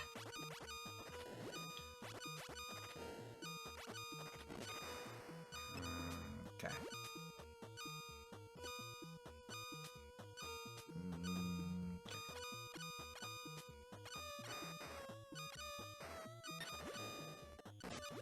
Ah!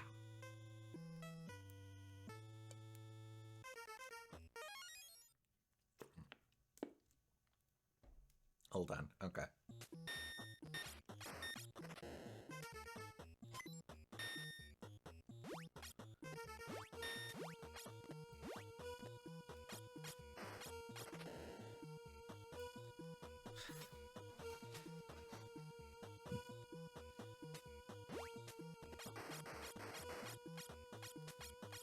All right, come on. I'll take the star.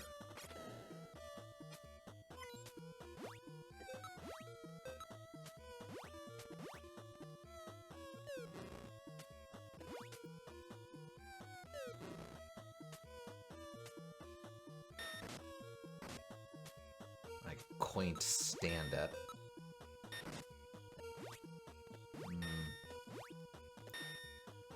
Oh, okay.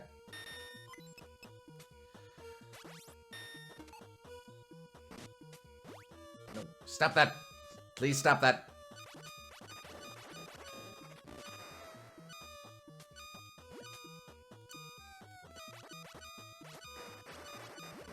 Why?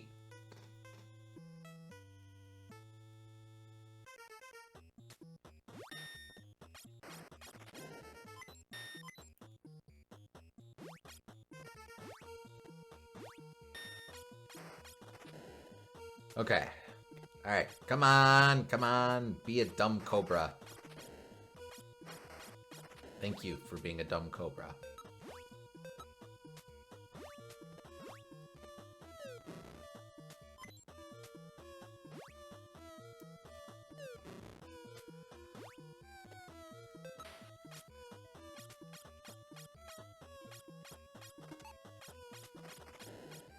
Honestly, just easier to do it like this.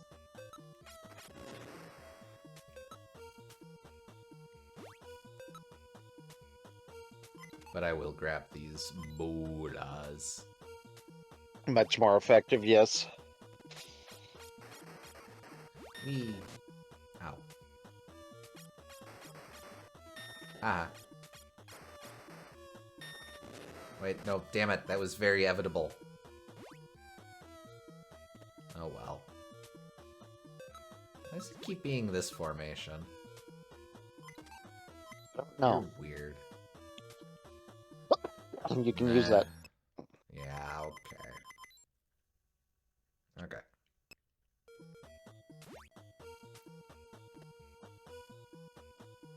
Ah! Okay. What?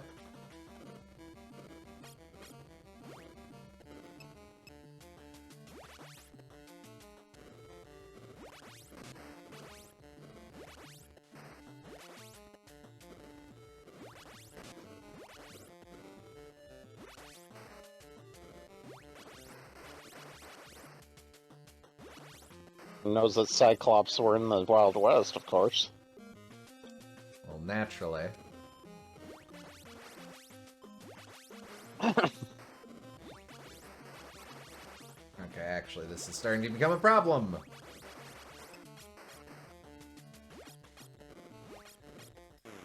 Oh, got him. Yeah, boy.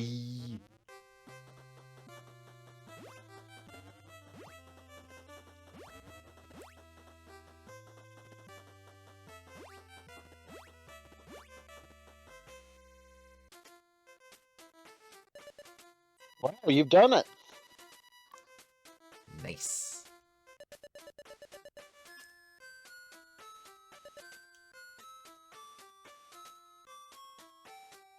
Hmm? Welcome, Mike. I am glad that you have come so far. Set the donkey? Listen well, I will give you added strength so that you may overcome dangers ahead. You got the super psychic shockwave. It is a psychic donkey.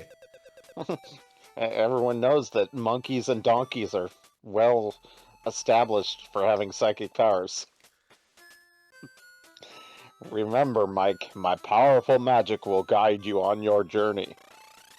Thank you, Psychic the donkey. Oh, nice, and I get to use it right away. Ooh, much nicer range on this. Alright. Nope.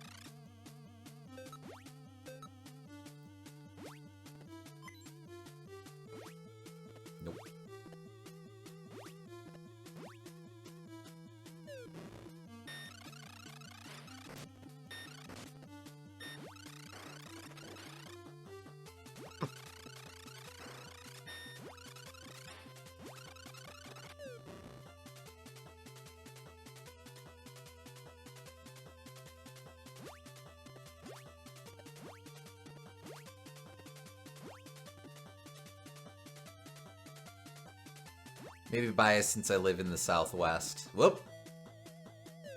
Shouldn't have looked to reach out. Nope. Not this time, sucker. Yeah!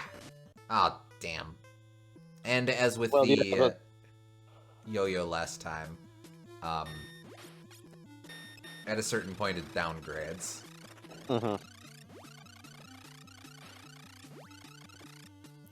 That was the donkey talking just now, right? Indeed. Maybe biased since I live in the Southwest, but I love desert levels and games, especially ones inspired by the Americas. Mirage Saloon is a massive shout-out. Mirage Saloon is a lot of fun, absolutely. But yeah, it's interesting because, like, if you're... Yep. Damn it. If you do, like, no effort whatsoever, it's very easy to have a not super engaging desert level, but there's a lot you can do to make it super, super fun. Yep.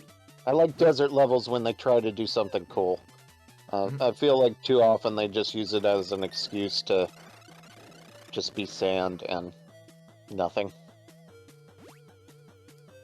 Sand and quicksand and maybe a pyramid if you're lucky.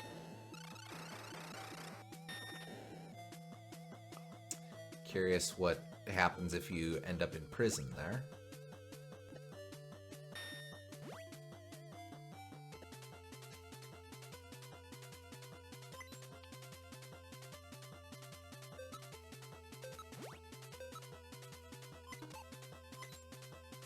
Nice.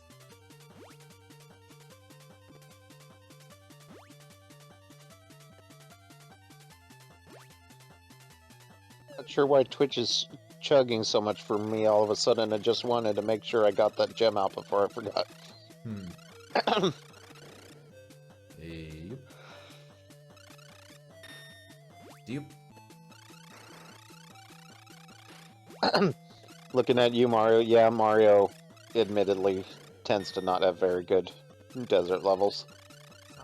I like Dry Desert in Paper Mario. Let's see, what else? Shifting Sandland, I've kind of come to appreciate pretty well. At least inside that pyramid is good. But yeah, Mario tends to be pretty not great about it. Okay, well this is interesting. Yep. World 6 in Yoshi's Island is good. Very good. That's a big star. I don't know what that does. Get what that does. Yep. Yep. Maybe I use it now? Yeah, let's use it now. Wait, is it a Starman? Yes. I can't damage them, but... You're invincible, at least. Hey, that's not nothing. The Mexico area in Odyssey is good. Oh, wait, Yeah, this it's is pretty cool. good. Yeah, this is a cool boss, too.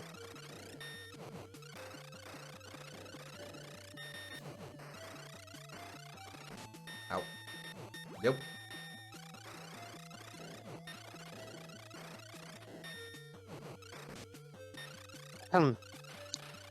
Ow. Yep. Yeah, I like parts of the Sand Kingdom. Like, I like Toast Arena a lot. I like the pyramid area. But unfortunately, Sand Kingdom is one of my lesser favorite in that game just because there's a lot of wandering around empty areas. But it is kind of a fun introduction to the Jaxies, though. Yeah.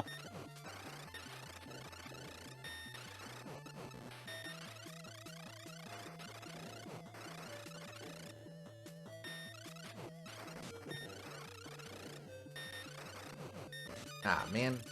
Crap. Okay.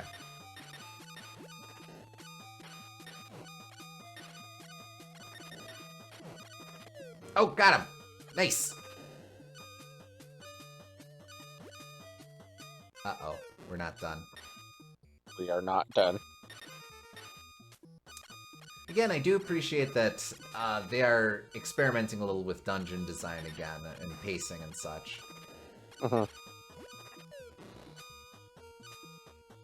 Yeah, not a whole lot of mini-bosses in this game up to this point. Whoa, hello. You can tell that's an edited version of the pirate ghost from the first game. Oh, yeah. Yep.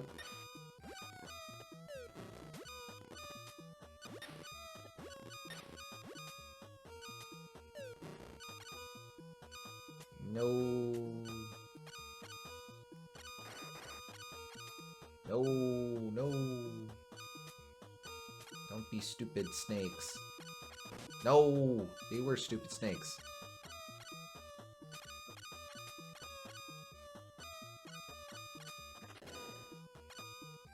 They keep slipping out of your grasp like a snake. Imagine that.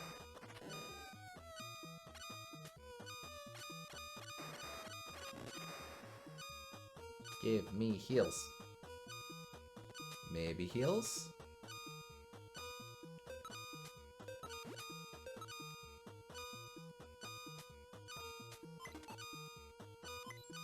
Starman. Not nothing. bad. Okay. Well, And heals. I can slam that. Got a heal and a Starman. Even better. I'll take that. Sure they're in hearts? Oh, we just did that though. Yeah. Okay. Just making sure. Ah, man. I can just... Ow! Oh, okay.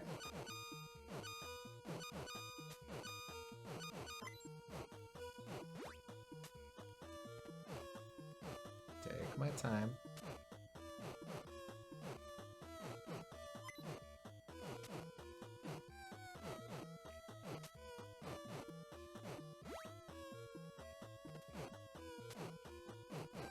Oh, there's a sequence here. Okay. Hello, not Sid. Yep. Glad you could join us. Yes, indeed. I mean, it's a boss. I might as well. Off topic, but if you were to design a new storybook Sonic game, what would you guys base it on? Oh, that's fun. I've really been enjoying the Greek myth inspired one that's been ow, wow. Okay. That's a ton of damage. I've really been enjoying the Greek myth inspired one that I've been seeing on Twitter. That I don't know. I don't know how official that is, or like if that's just. I'm sure that's mostly just fan work, but it's very well done.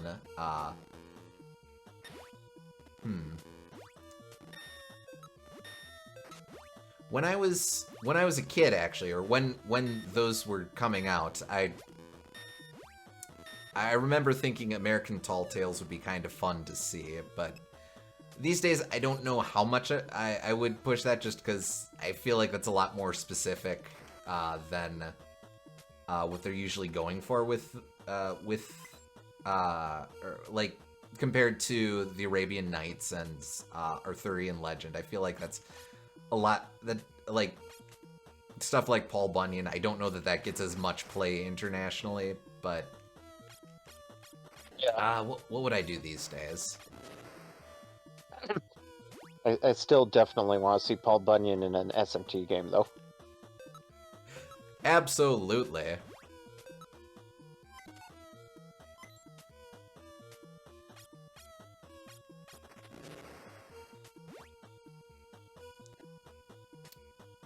Book of Revelations version would go hard. It'd be gutsy. I'd be intrigued. I mean, if the Super Mario Brothers Super Show can do Exodus, then why not that?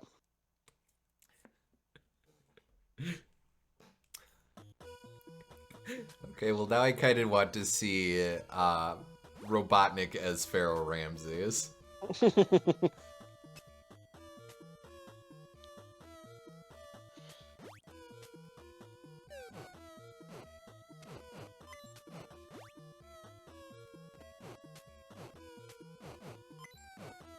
Okay, let's see if I can keep this up.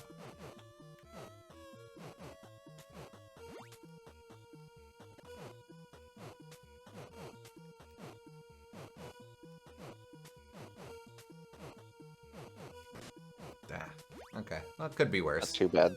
Yeah. Okay. I think you can jump to avoid the stun. Okay.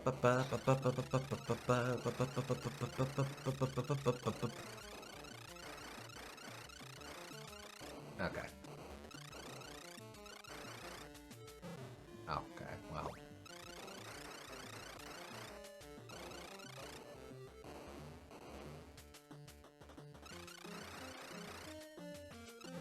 Ah, damn it! With the timing on that. Ah, no, that wasn't an invitation, you big bloviating Skeckleton. Ah. Okay. And bloviating. Harsh. He can't really be bloviating. He doesn't actually say anything. I don't know why I hit below the belt like that.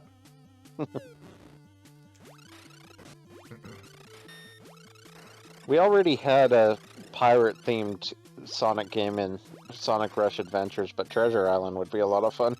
Oh, yeah. Well, that's kind of interesting. I feel like a lot of the thing is with a lot of the storybook collections is that it's largely story cycles, or it works because it's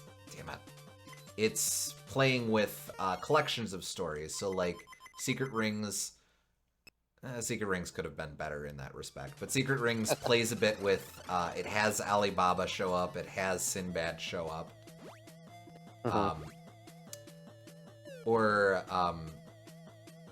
Yep. Black Knight has the Knights of the Round Table, though again it's kind of doing its own thing. Yeah, you know what, screw it. Treasure Island, and then just have non-literary pirates show up for no reason. Yeah.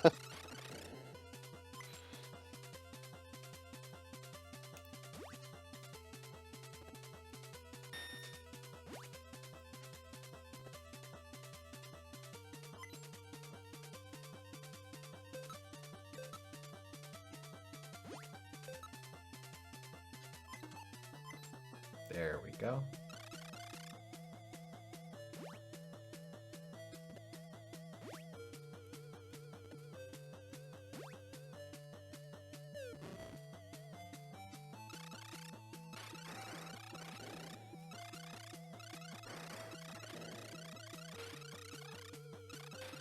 It was Captain Cook that was the only real pirate that buried treasure, wasn't it? I actually don't remember. That might be right.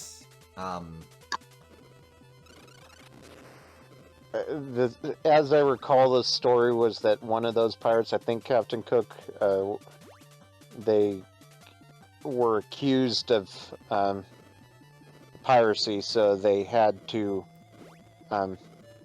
they hid the loot while their trial was going on. So they didn't want it to be discovered, because if there was evidence that they had that money, then they would be hanged for it. And that's the only reason. That's actually a logical reason why someone might bury treasure. They don't just do it for shits and giggles. But I think that court case inspired a lot of the fantasy of, like, what if I am the one who discovers that buried treasure? And that fantasy is what inspired Treasure Island.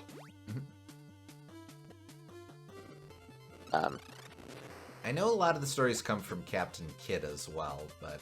Yeah.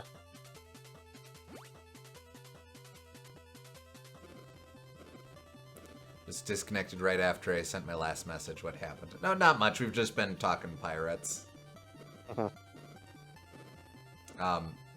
Gooms proposed using Treasure Island as the basis for a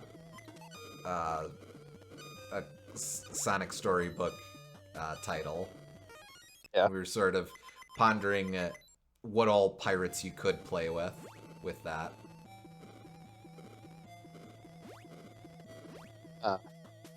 But yeah, as you might expect, they did indeed find the buried treasure, and he was hanged for it, so... Rip.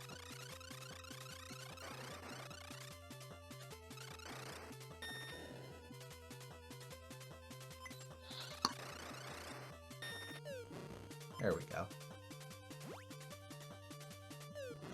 Oh, this guy again. Ow, ow, ow, ow, ow. Bad, bad, sucks, awful, terrible.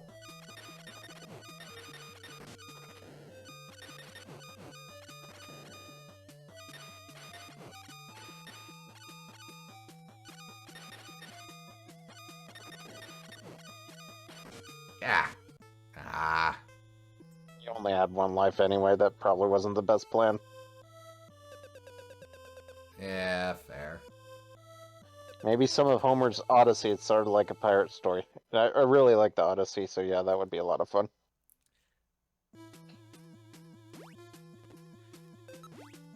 I think the Odyssey is great because each individual story, each individual island on it, has its own like message and story behind it, and that would naturally adapt itself well to a video game, I think. Yeah, actually, come to think of it, I'm surprised there aren't a lot of things that have played with the Odyssey as a specific video game template. Like, you have adaptations of it, but not really a whole lot in the video game context. Just things called Odyssey. Ah, man. Just an Odyssey in general. Yes, you see.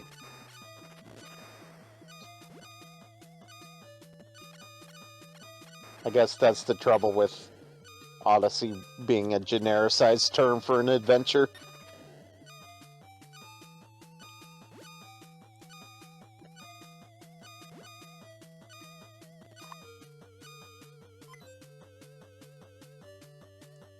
Wait, it's up. Oh, it is up there. Okay. Boink. I might as well slam one of these.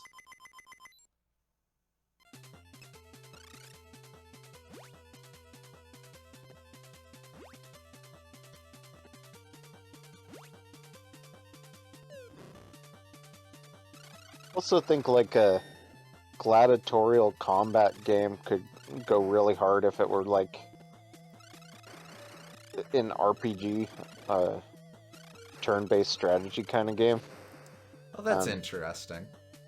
Because if you think about it, gladiators have RPG classes, and it's the only time in history where like there were real world RPG class equivalents.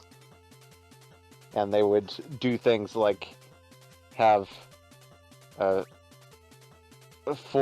Rheturiuses who were just like the fishermen people with a trident and a net, and they're really weak, and then they had them up against one armored guy or something like that. So they had all of these weird, interesting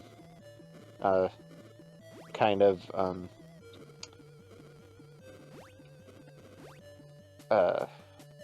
almost like death battle scenarios of, can one of these guys beat four of these guys in this kind of different armor scenario? And like outside of the context of like it being literal blood sport, I think that's a cool idea. Sure. For a video game. There was not an RPG, but Rise Son of Rome was that as a character action game. Honestly, that might be generous. A couple of years back. Wasn't that good, but it was a honest to goodness attempt at doing that sort of thing.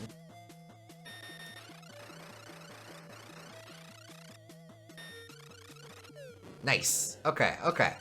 Alright, sitting better than I did last time.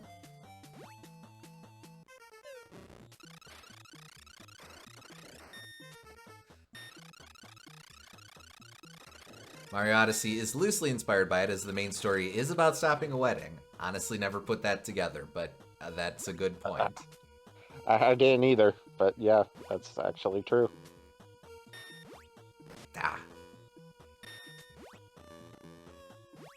I still find it crazy in gladiator times that slaughtering exotic animals was a source of entertainment.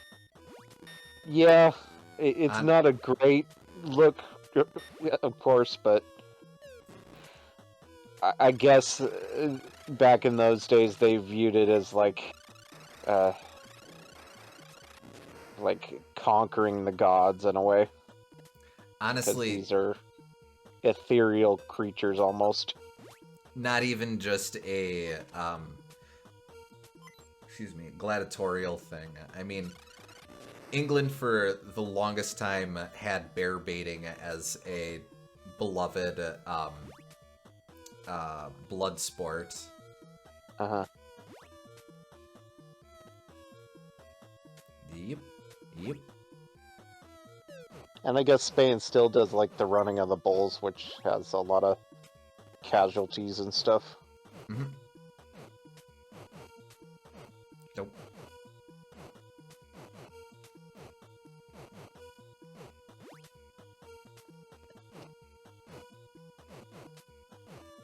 Hey, cheers. Okay, 2 stars. Okay, let me move. Okay, thank you. And 2 potions. Oh, I can still get stunned if I'm convincible. Yep. Yep. Oh, Use a okay. star. Oh, damn it, damn it, damn it, damn it, damn it, damn it, damn it, damn it. Might as well. And a potion. too. Since I'm here. Sega. Gotcha! Easy.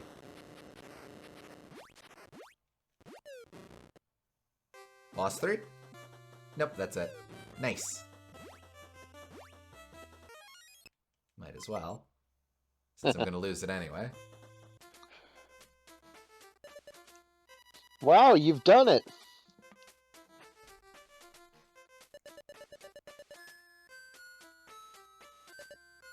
Good luck. I usually heal you in these interstitial things, but... Oh. Ah, yes. The eye block. You got a tetrad! The most powerful one, in fact. Yes. How many are we working with? Or do we have the full set of 7 or just 5? There's 7, I believe.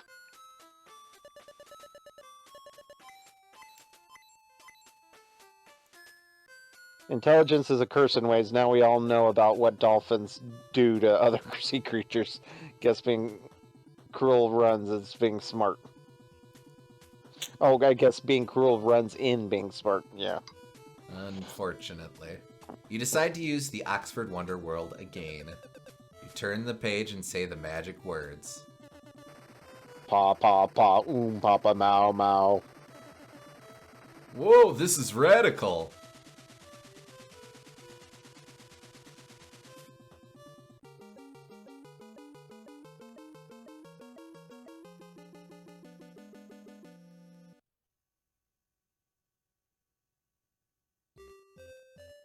You slip to another time and space. Chapter 6.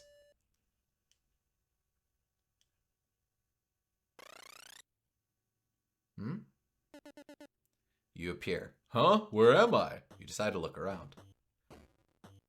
We back in London? Oh. Just a visitor to Italy, yes? Have a nice time. Ciao. We're in the Renaissance, Yeah. I believe. Hey, kid, need a map to the artist homes? What did you say? I had Raphael, Donatello, Michelangelo, Yeah, okay.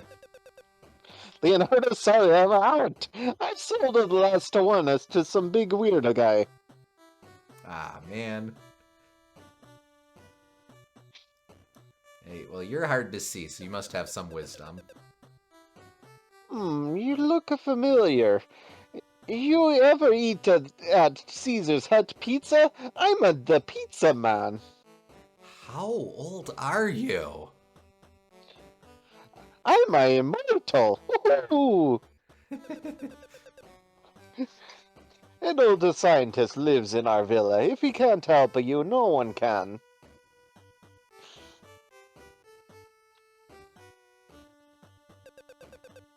The older scientist in our villa is very inventive. I hear his cellar is full of gadgets, like a big toy box. Yeah, well, the villa's probably across the way there, so let me double back here. It is very surreal seeing a Nintendo game implicitly referencing the TMNT. Yeah. I guess besides Paper Mario. Tetrid, I have no Tetrid. How about some nice Tetrazini or Tortellini? Speaking of London, just learned that there's one pub for every 10 people in the UK. Heh. Nice. That's wow. I didn't realize that.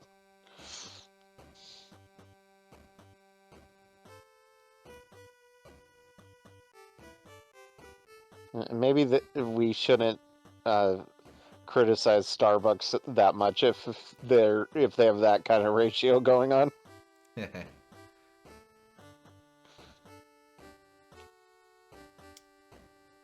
Oh no. Help, I can't move. Get me out of here. Someone's inside. Oh. Someone's inside the statue. How do I... Oh. Oh, wait, shoot. Nope. Darn it. Can you exit? I can. Okay.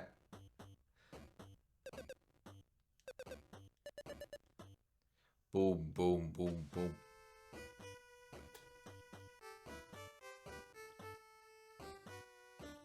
Look around here and see if there's a heart.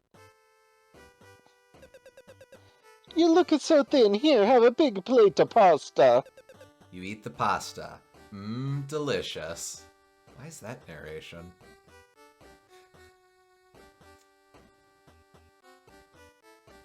It's the narrator's commentary on how the pasta looks, clearly.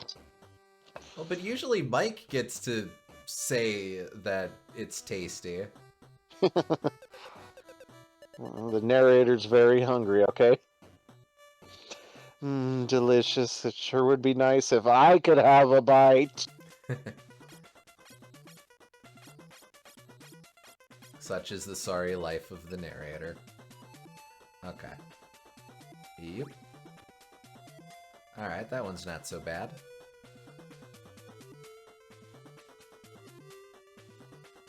Whatever happened to Roto Disc in Mario anyway? He was so important in Mario 3. Aww.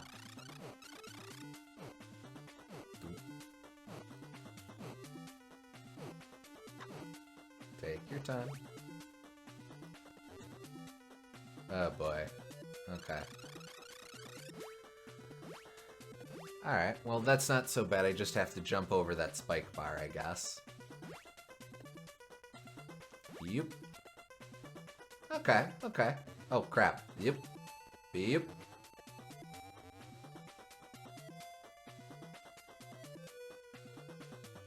Some... Yep. Yep. Ow, ow. Ow, ow, why?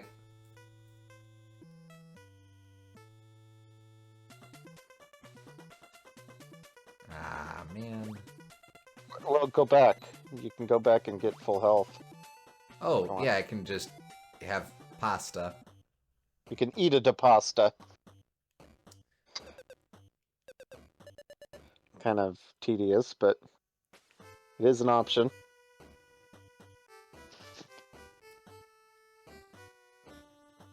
Can feed the narrator for a bit. Oh, it doesn't heal you. Okay, never mind. I guess even carb loading has its limits. You could go back and forth out of the dungeon, and that would probably respawn the hearts. Yeah, let's see, actually.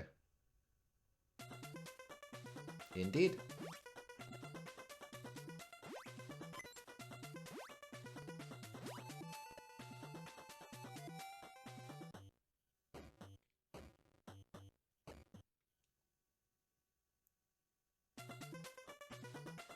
Yep. It's the nuclear waffles, me too.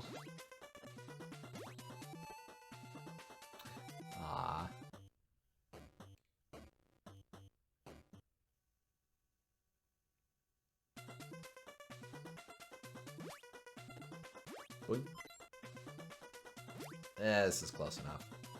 Yep.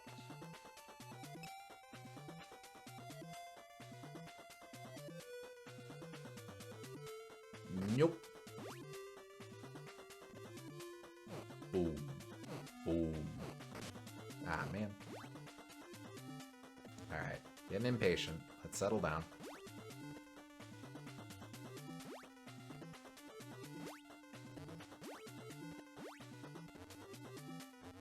Easy enough to collect these.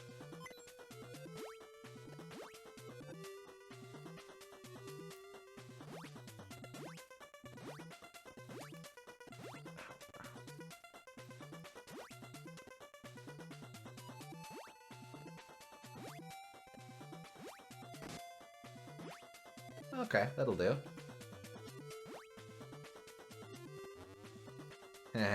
Okay. Okay, game.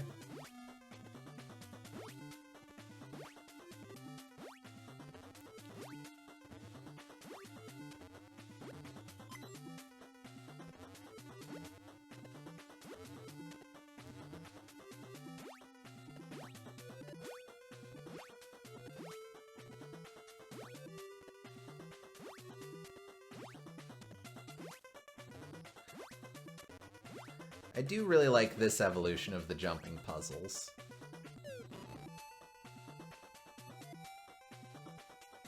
Speaking of puzzles, Okay. I wouldn't fall down that hole. It very much could kill you still. No, I know. I'm just trying to... Yes, indeed.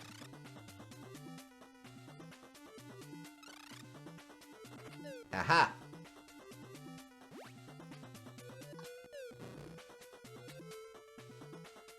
Okay, this one's a little trickier. Kind of a neat idea, though. Let's see.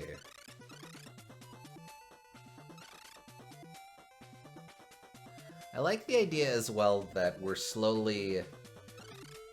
Ah, damn it. Simplifying the room by doing this.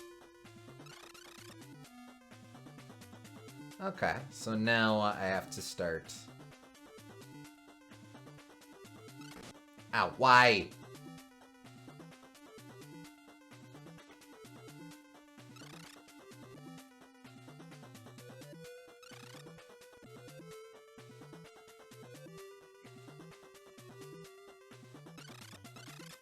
Why?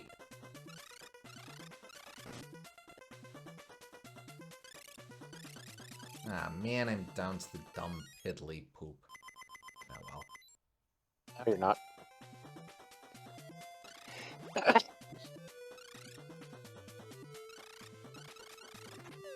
Nice.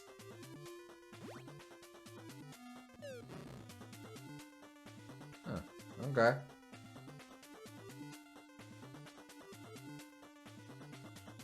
Oh well. The Mega Man turnaround room, I suppose. Okay.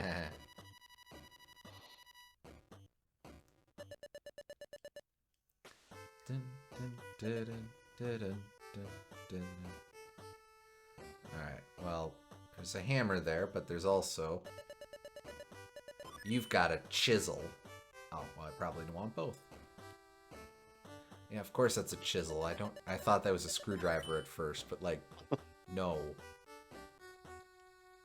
What is a screwdriver but a really narrow chisel? Get me out of here! You chip away with the hammer and chisel. Oh, get me out of here! Ouch! Ow! Careful! Ow! Ow! Careful! Ow! Got him. It's the famous artist Leonardo da Vinci. What happened to your forehead? Well, we just Grazie. bonked him with a chisel. Grazie, grazie. Thank you for releasing me, friend. I was just putting the finishing touches on my new masterpiece when... But where's the... I don't remember the girl's name, but she has to be here if you're painting that. Oh, yeah, huh. Right. Maybe he was working on the background that day. I guess. A monster blasted me with liquid plaster. His name was, Soda? You shout, Zoda, why? Sherlock was right. He asked me about a curious artifact I saw while in an old castle to the east. you shout, The Tetrad. Leo, you've got to help me get there. Leo? Leonardo. Well, yeah, but that's awfully informal. I have just to the thing, but first, tell me what you think of my new masterpiece. You say, I'm no art critic, but the hairstyle's a little old. Well, how about this?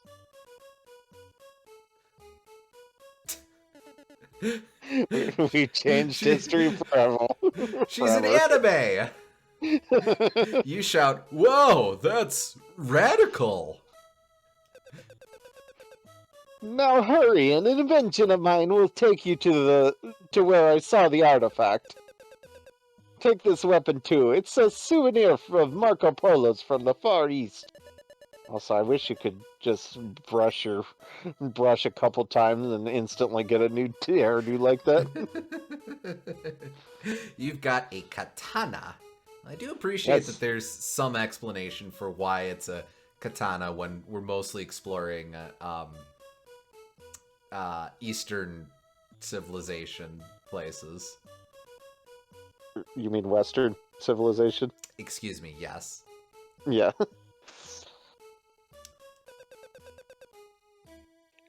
Be careful and don't let Zoda pipe on you.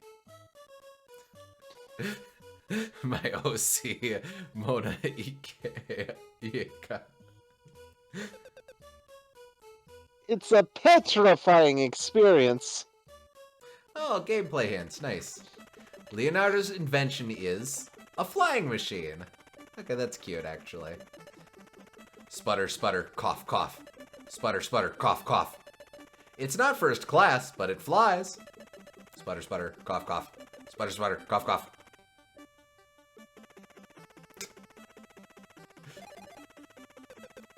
Mike, can you hear me? Mike, can you hear me? Ooh, I found you. I can sense that you're flying. You shout, Micah, you wouldn't believe what's been going on. you tell the story. Blah blah flying machine, blah Zoda, blah Leonardo. Things have been crazy here too. Aliens came to Sea Island. Hypnotized Dr. J and found out how to time slip. They're after the Tetrads and they may be setting a trap for you. Be careful, Mike. We don't know what these evil beings are capable of. Micah, wait! Disconnected? Sputter, sputter, cough, cough. Sputter, sputter, cough, cough. Sputter, sputter, cough, cough. Get ready for landing.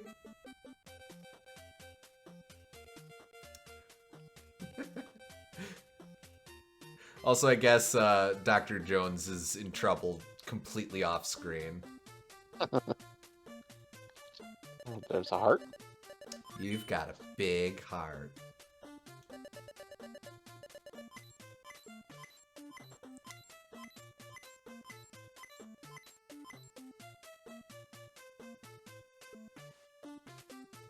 Oh, am I actually just supposed to take the flying machine again? I suppose. Oh. Interesting choice. Sputter, sputter, cough, cough. Sputter, sputter, cough, cough. I guess Mike just needed to rest for a bit. Sputter, sputter, cough, cough. Get ready for landing. Again. Okay, so obviously that's where I'm supposed to explore, so should I... Maybe I tried the thing again? Yeah, just see what happens. Sputter, sputter, cough, cough, sputter. Okay. So the game does give us an out in case we missed the big heart. That's nice.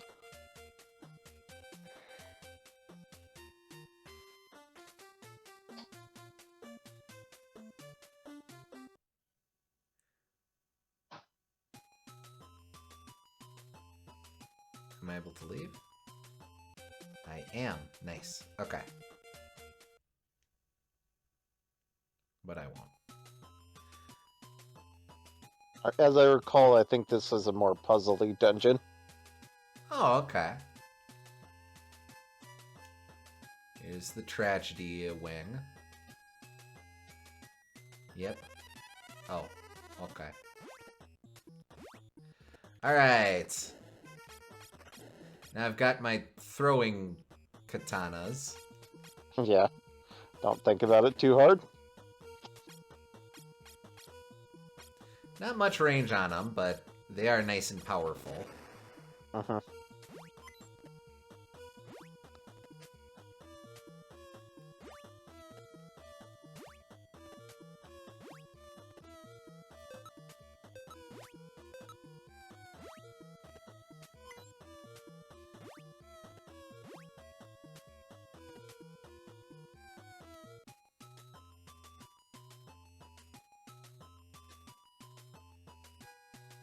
Okay, well that looks important.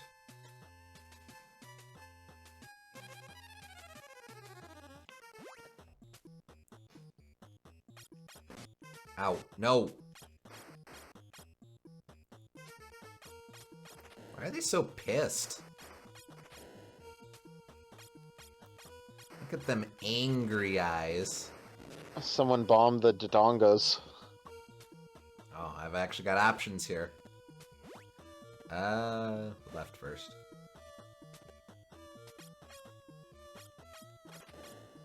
We must be getting close. Maybe we'll try up here. Okay, that's egress.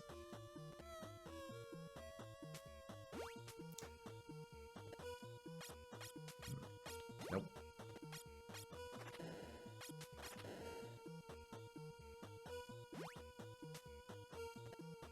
Oh, okay. I've got a small heart. 4 of them.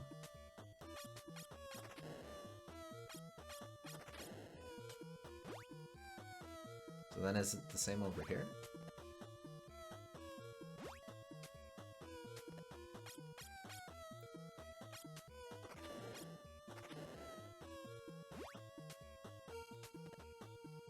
Okay.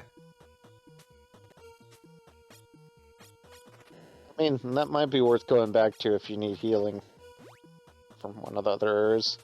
True enough.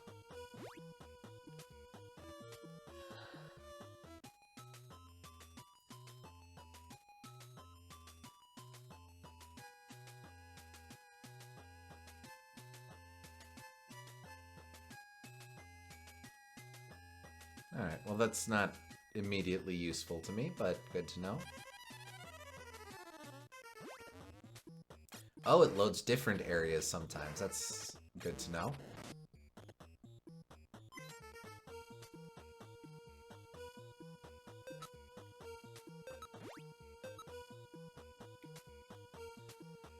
So we'll work through this systematically.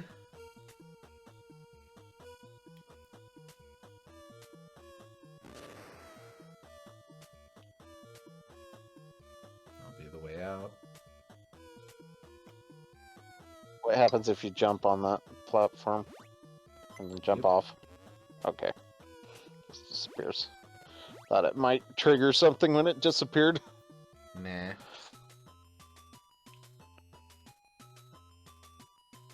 Alright, a couple other routes to explore, let's say.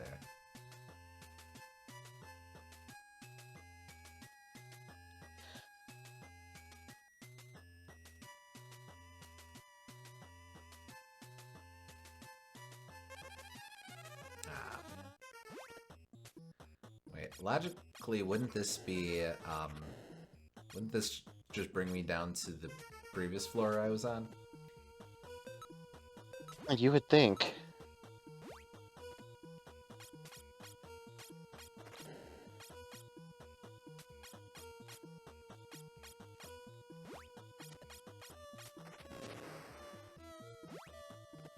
These are Be starting right to back. repeat, I have to so- use the restroom. Yep, no problem.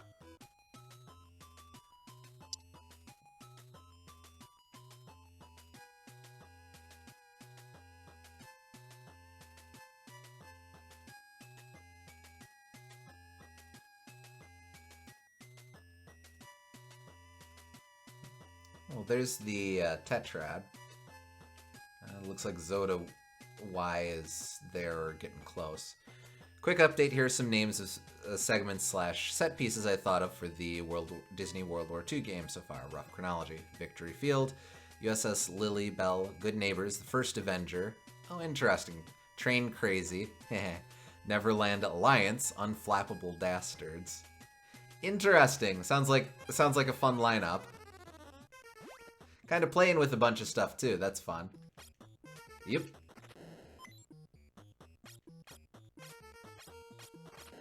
I suppose you do kind of have a connection with Peter Pan, since they adapted Return to Neverland around the bombing of London. Deep? Okay, we're good.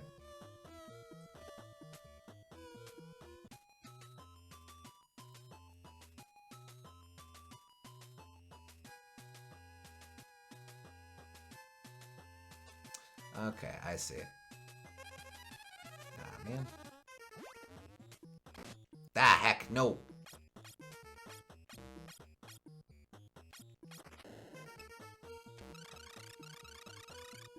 Oh, I see. That's on a different plane.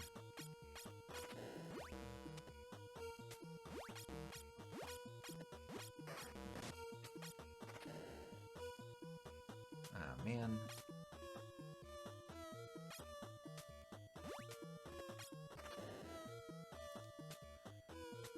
Okay. Yep. Good.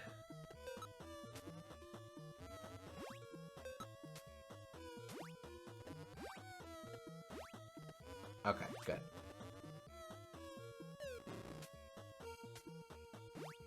Yep.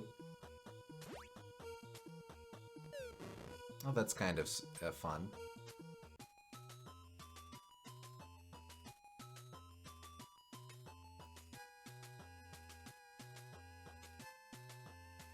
See, I don't think... I know you're not progress, but I'm curious where you go. Nope. Oh well.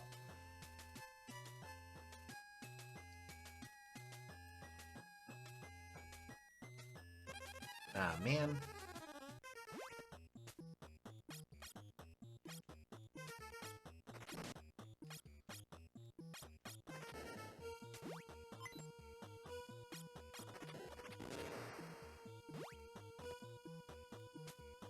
Oh, wait. Actually, now is definitely the time I should be snagging these hearts. Nice. Oh, Good Neighbors is interesting as well in the context of World War II, because I assume that is, yeah, this is right. That would be leading into kind of a Saludos Amigos sort of, that sort of stuff. That's kind of fun. I'm back. Hey, welcome back. Just been exploring a bit. That's what I figured. Now is a good time for me to be grabbing stuff.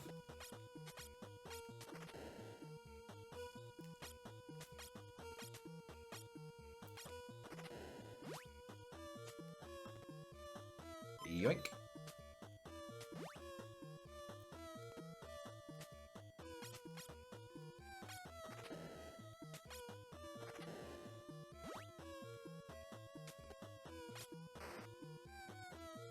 Yeah, that'll show them. Down here. Over here. Good Neighbors would cover / overlap the production of Saludos and Caballeros. Nice. Yeah, some really creative takes on what you'd be playing with within Disney's catalog there. Mhm.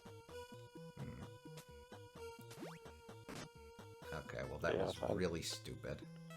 Yep. extreme levels of doofiness. It Man, might be an anklet or something. oh yeah, I didn't think of that. Don't rub it in, game. What? They're little Cyclops dudes.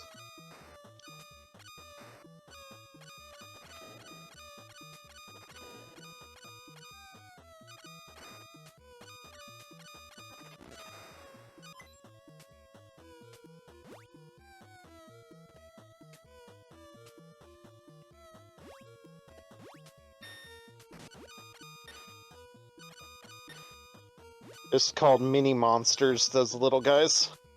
Oh, okay. And these guys.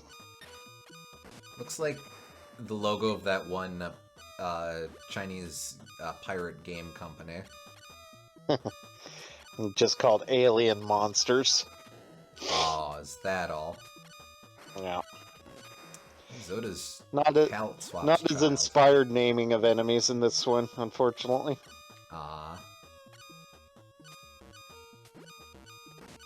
Stop that. Please stop. Ah.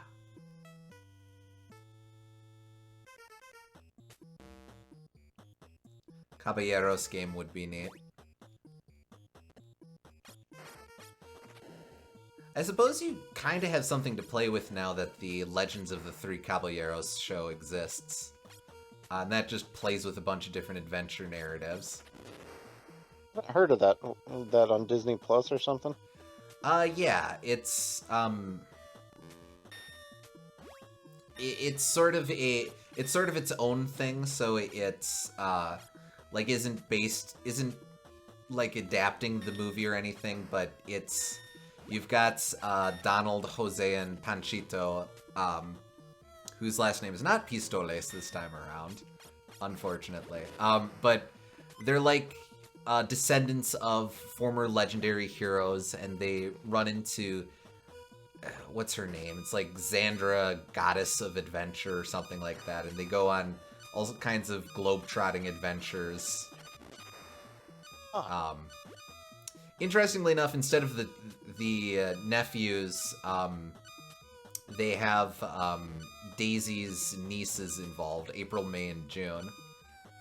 They also get Humphrey the Bear involved in the Araquana Bird, which is some decent deep cuts from the extended Disney cast.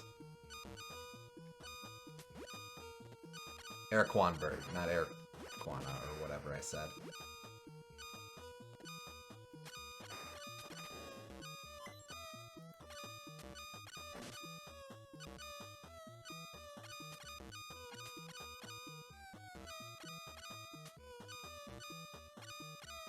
Now that I think about it, it's kind of weird that April, May, and June are names, but none of the others are.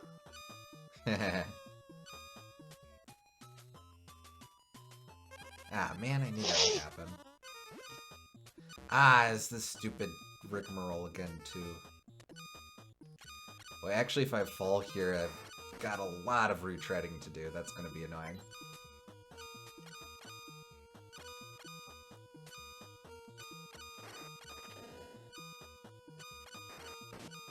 No, no, no, no! Ah! I moved along with you.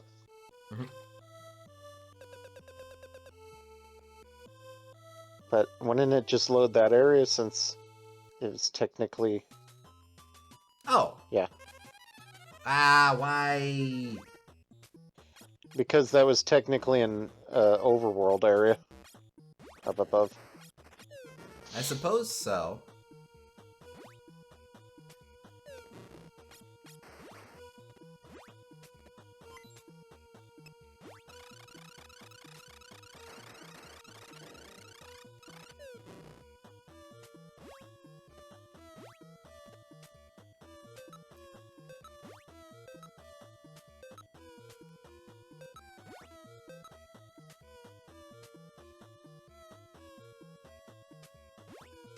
There we go.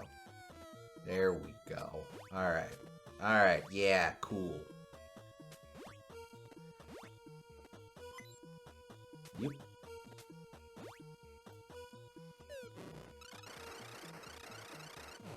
Whoa, hello.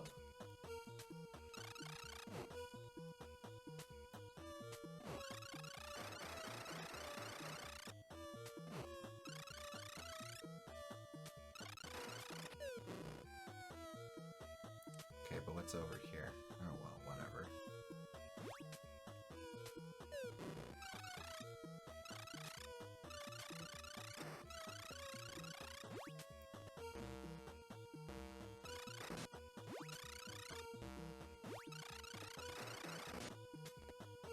I'm wasting my time with these skull dudes. But what if they has I get it. secret, though?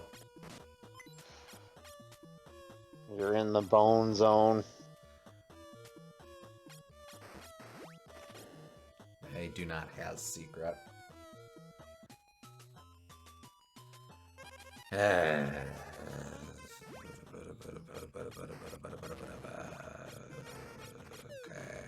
I'm gonna go over here now.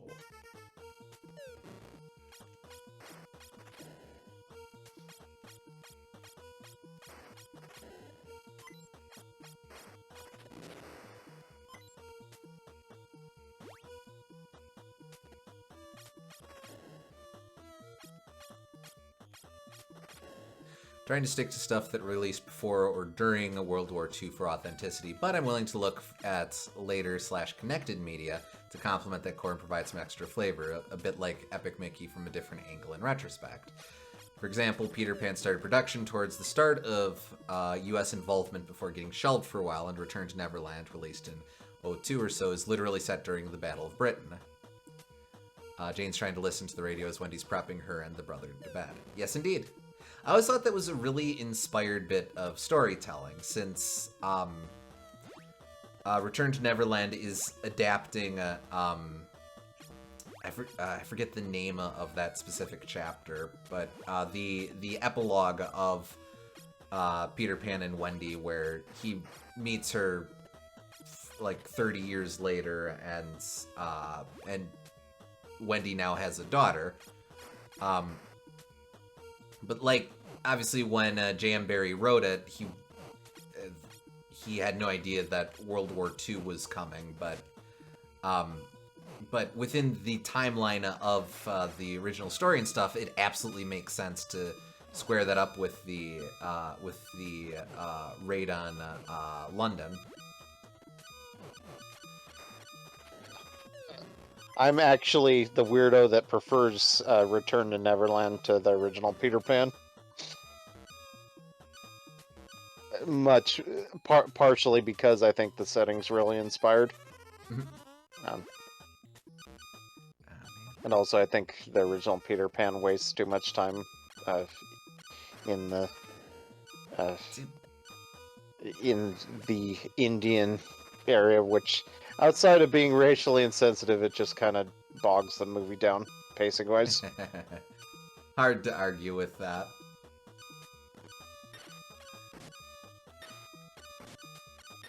Ah! Stupid eyeball. Mr. Eyeball!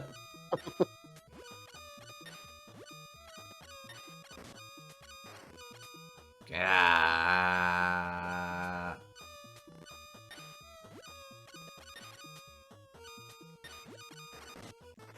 Okay, well, I defeated it.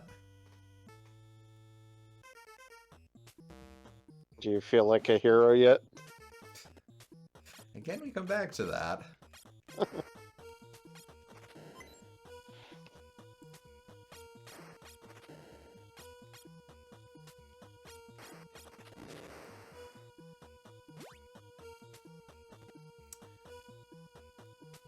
Neverland apparently did get a limited theatrical run, part of why they had the Happy Meal toys for building a ship at McDonald's.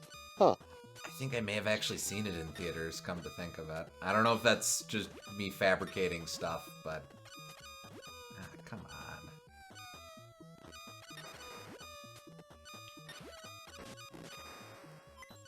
Okay, but something.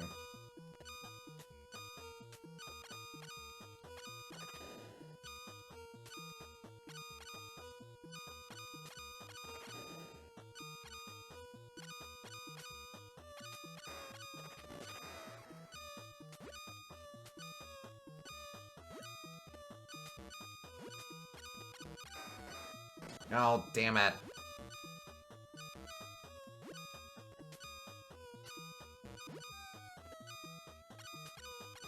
Come over here, you skull dumby. Might be a good place for the psychic shockwave just because it has more range. Actually, Oh, maybe it doesn't. Not in its base form. Yeah, I guess you're right. Okay, what was I expecting there? Hey. I'm with you. Goom's Return to Neverland is better. Nice.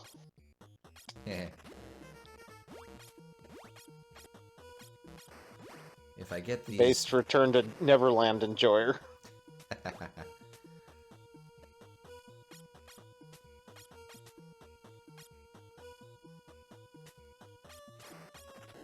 Like, the vast majority of direct-to-DVD movies are definitely worse than the originals. But, like, occasionally there's a couple that are actually pretty neat, like that one and Cinderella 3 and a couple others. Mm-hmm. I think Bambi 2 started out with a cool concept of being set in winter, but then they didn't do enough with it. Okay, well that's the play, I guess. Aladdin 2 is interesting because it's a movie about Iago, which is the last character I would have expected them to make the sequel about. Mm-hmm.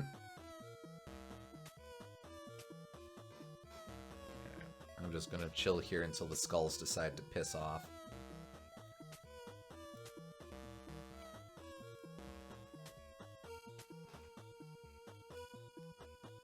Aha! Yeah!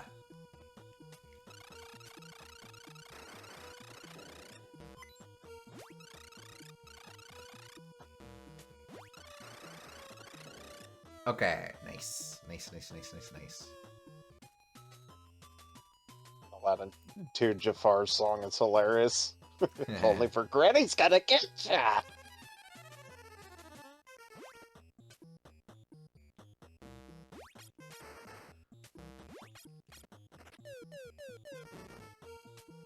Decision. Ah.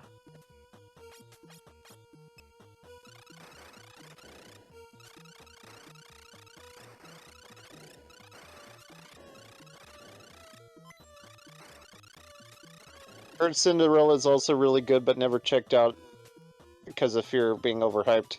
It's not that good of a movie. It's just good for being a direct-to-Disney sequel, but like it's a fun, goofy time travel narrative with some good writing in it.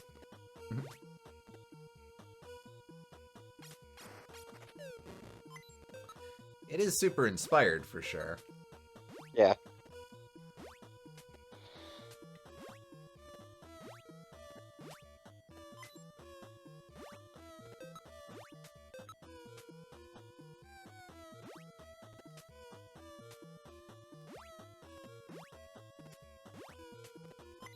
There we go. Alright, cool. Yep.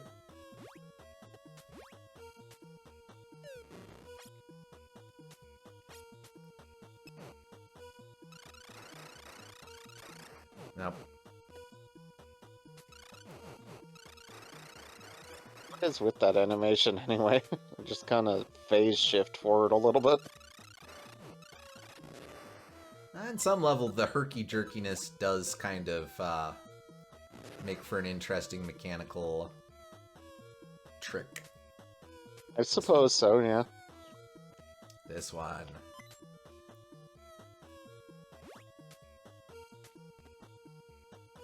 Deep.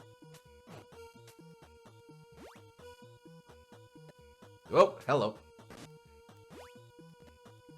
Jeez Louise. Okay, settle down. You aren't affected by these conveyor belts, huh?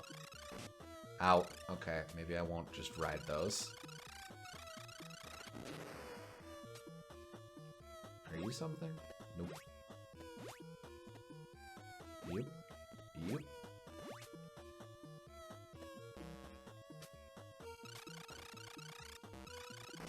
Ah.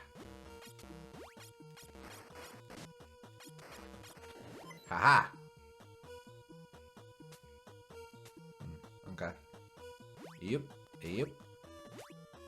One last note for Neverland Alliance. I'd want to frame it as an epilogue for Return to Neverland, where the natives and whoever's left of Hook's crew after the octopus incident call a truce to help Peter and the Lost Boys try and make a bombing run of sorts with the pixie dust.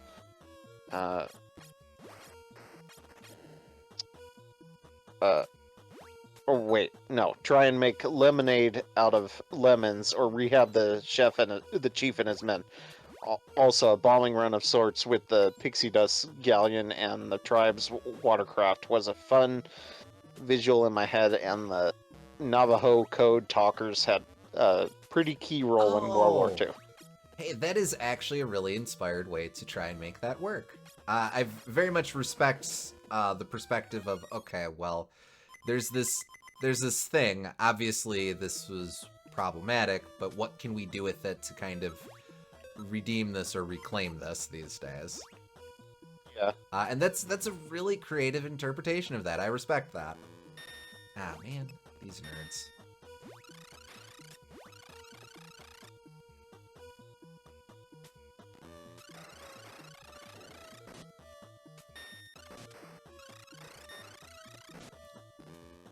If I can stun lock them, we're fine.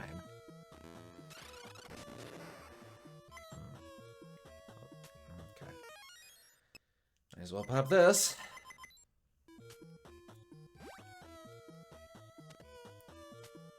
Oh, you're new.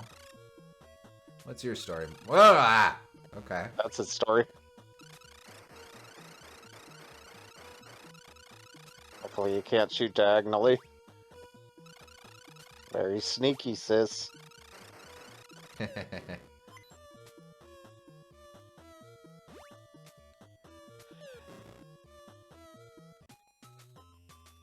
well, that was a big fat waste of time. Now we do this again.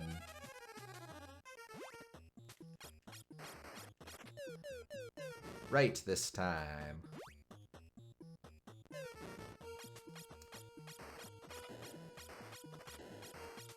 You guys gonna check out Marvel Cosmic Invasion. It's being made by the same team as Shredder's Revenge.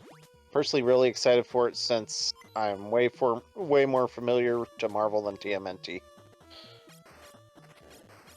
Let's see. Who's that? Is that Lizard Cube? Or .mu? I know it was one of the studios behind, is it, what is it? Is it the guys behind the, Streets of Rage 4, or? Oh, okay. Honestly, it's going to be a while before I get new video games, but I'm eagerly paying attention to it. Mm-hmm. Myself, this is, I think, the first time hearing about it, so I'll have to look into that, maybe. They just did a trailer where, like, it's a beat 'em up with a bunch of Marvel superheroes, but they just did a trailer where they added Rocket Raccoon and She-Hulk. So they're playing a little bit with the roster. Ah, gotcha, cool.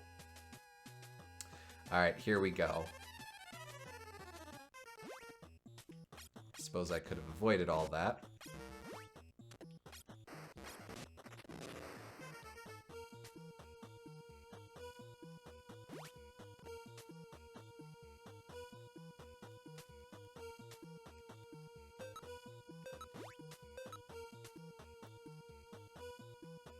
Ah, man. Oh, okay. Doop. Doop. I get the impression I know what's coming. Well, maybe I don't.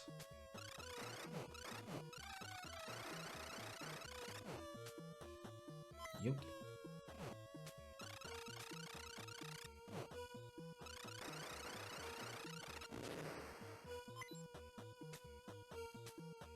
character pulls are really fun. Oh, are they pulling people's interests in who they add? That's fun.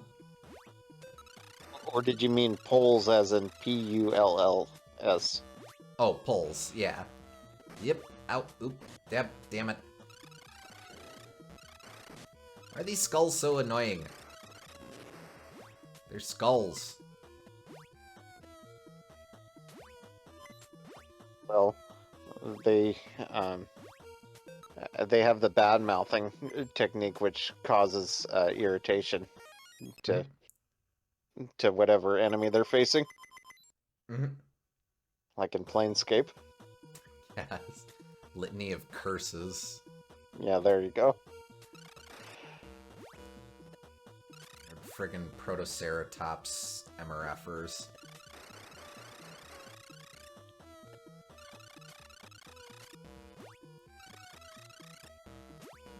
Thanks. It's important to remember past. Those who forget history are doomed to repeat it. Look at it to make better going forward and not let it rule us, as it were.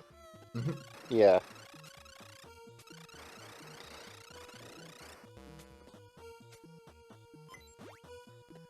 Very much agreed.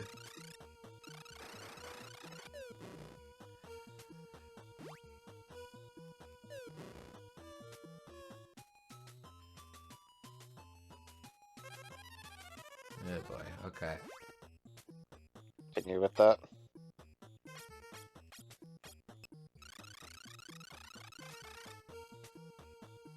You might be able to get that top left. Oh.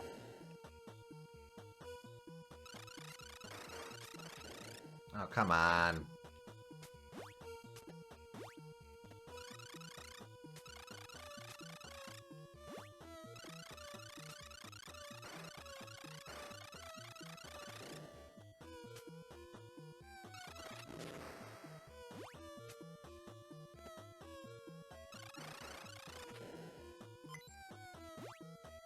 Really happy Marvel is experimenting more with other projects. I Nice. actually really enjoy Marvel without being reminded of the slot factory that is the MCU.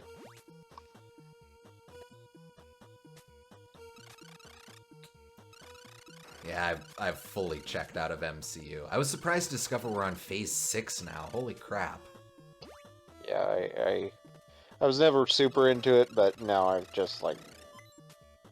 It's gotten to the point where I'm not even, like, interested in watching a random movie that happens to come out of it sometimes, which I would sometimes do. But I was pretty happy to That's check out after Phase 3 myself.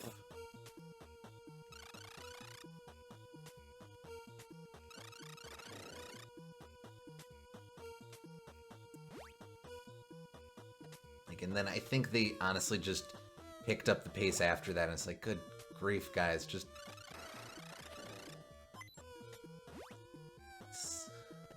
But Disney just has to keep going, I guess.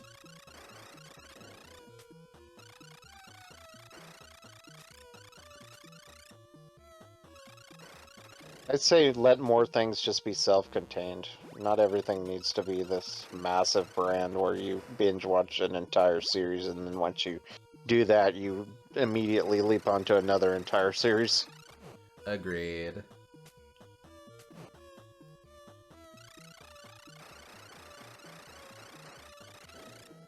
Nice. Okay. Okay. Yep. Okay.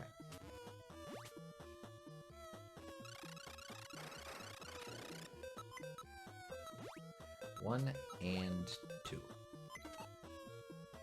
Nice. Nope. Settle down. Nice.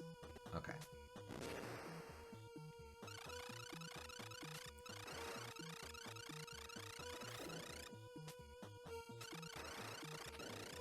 Kind of a neat way of structuring that. Now you have to loop back around. Indeed. Nope. Oh, why?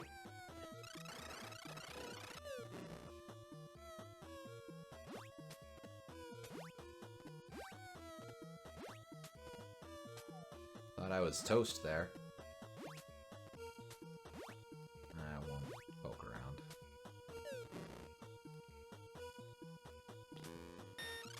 Not you. Or you.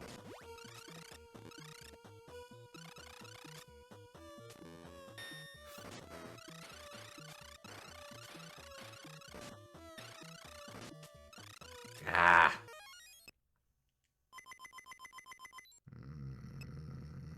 Okay. These guys, you're probably better off with the katana. Honestly, I don't think so. No? Well, I guess I'll experiment next time they show up and be dumb, poopy jerks.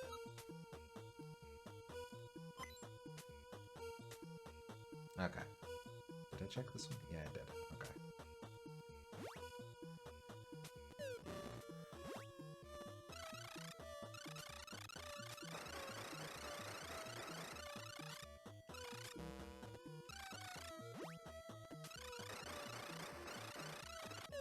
There we go.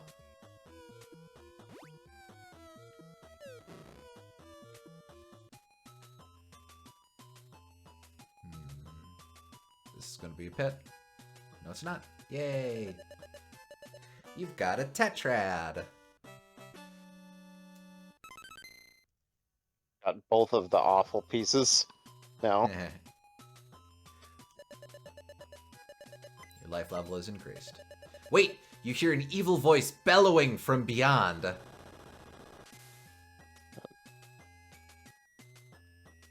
Flashing lights warning. Crickle, crackle. Continued. Not. Oh, wait, that's you. Not so fast. It's Zoda-Y! I've learned now not to send a henchman on an errand that requires my own touch. You'll not get away so easily where I'm about to send you. Go! Go to the land where a count stalks his victims by the light of the moon. Go, guys. Have a good evening. Thanks for joining us, Leo. Absolutely. Thanks for hanging out. This is radical.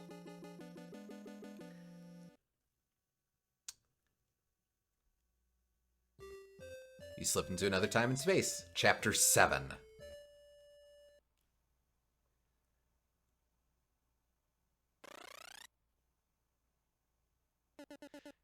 Huh? Where am I? You decide to look around. Actually, this might be a decent breaking point, I'm thinking. Yeah, I think we were gonna stop at this point anyway. Mm-hmm. Good progress, though. Yeah. Decisions may as well do so in a way that's fun and fleshes out characters, plus the Chief is low-key one of the assignments Wart Kimball went the hardest on, and it'd be worth trying to redeem and explore. Also toying with what outside series I'd want to homage or include if other creators or companies were open to talk. For example, the Barrow Blitz happened in real life, but is also canon to the Railway series, and my goat of Tom's Tank Engine friends. Plus, Mattel's been a business partner with Disney for years, so I'd want to at least float the idea. That sounds fun to play with, absolutely. But like StarTropics 1, the difficulty gets really pumped up towards the end of this game, so it might take us 2 more streams, but potentially done next time, maybe. But oh, okay. Okay. Well, cool. All right. If this is sounding like this is about equivalent to what the first one was in length, so we'll see. Yeah. Mm-hmm. But, all right. Hey, well, thank you folks for tuning in. We hope y'all had fun, and we'll catch you on the next stream. Catch you next time.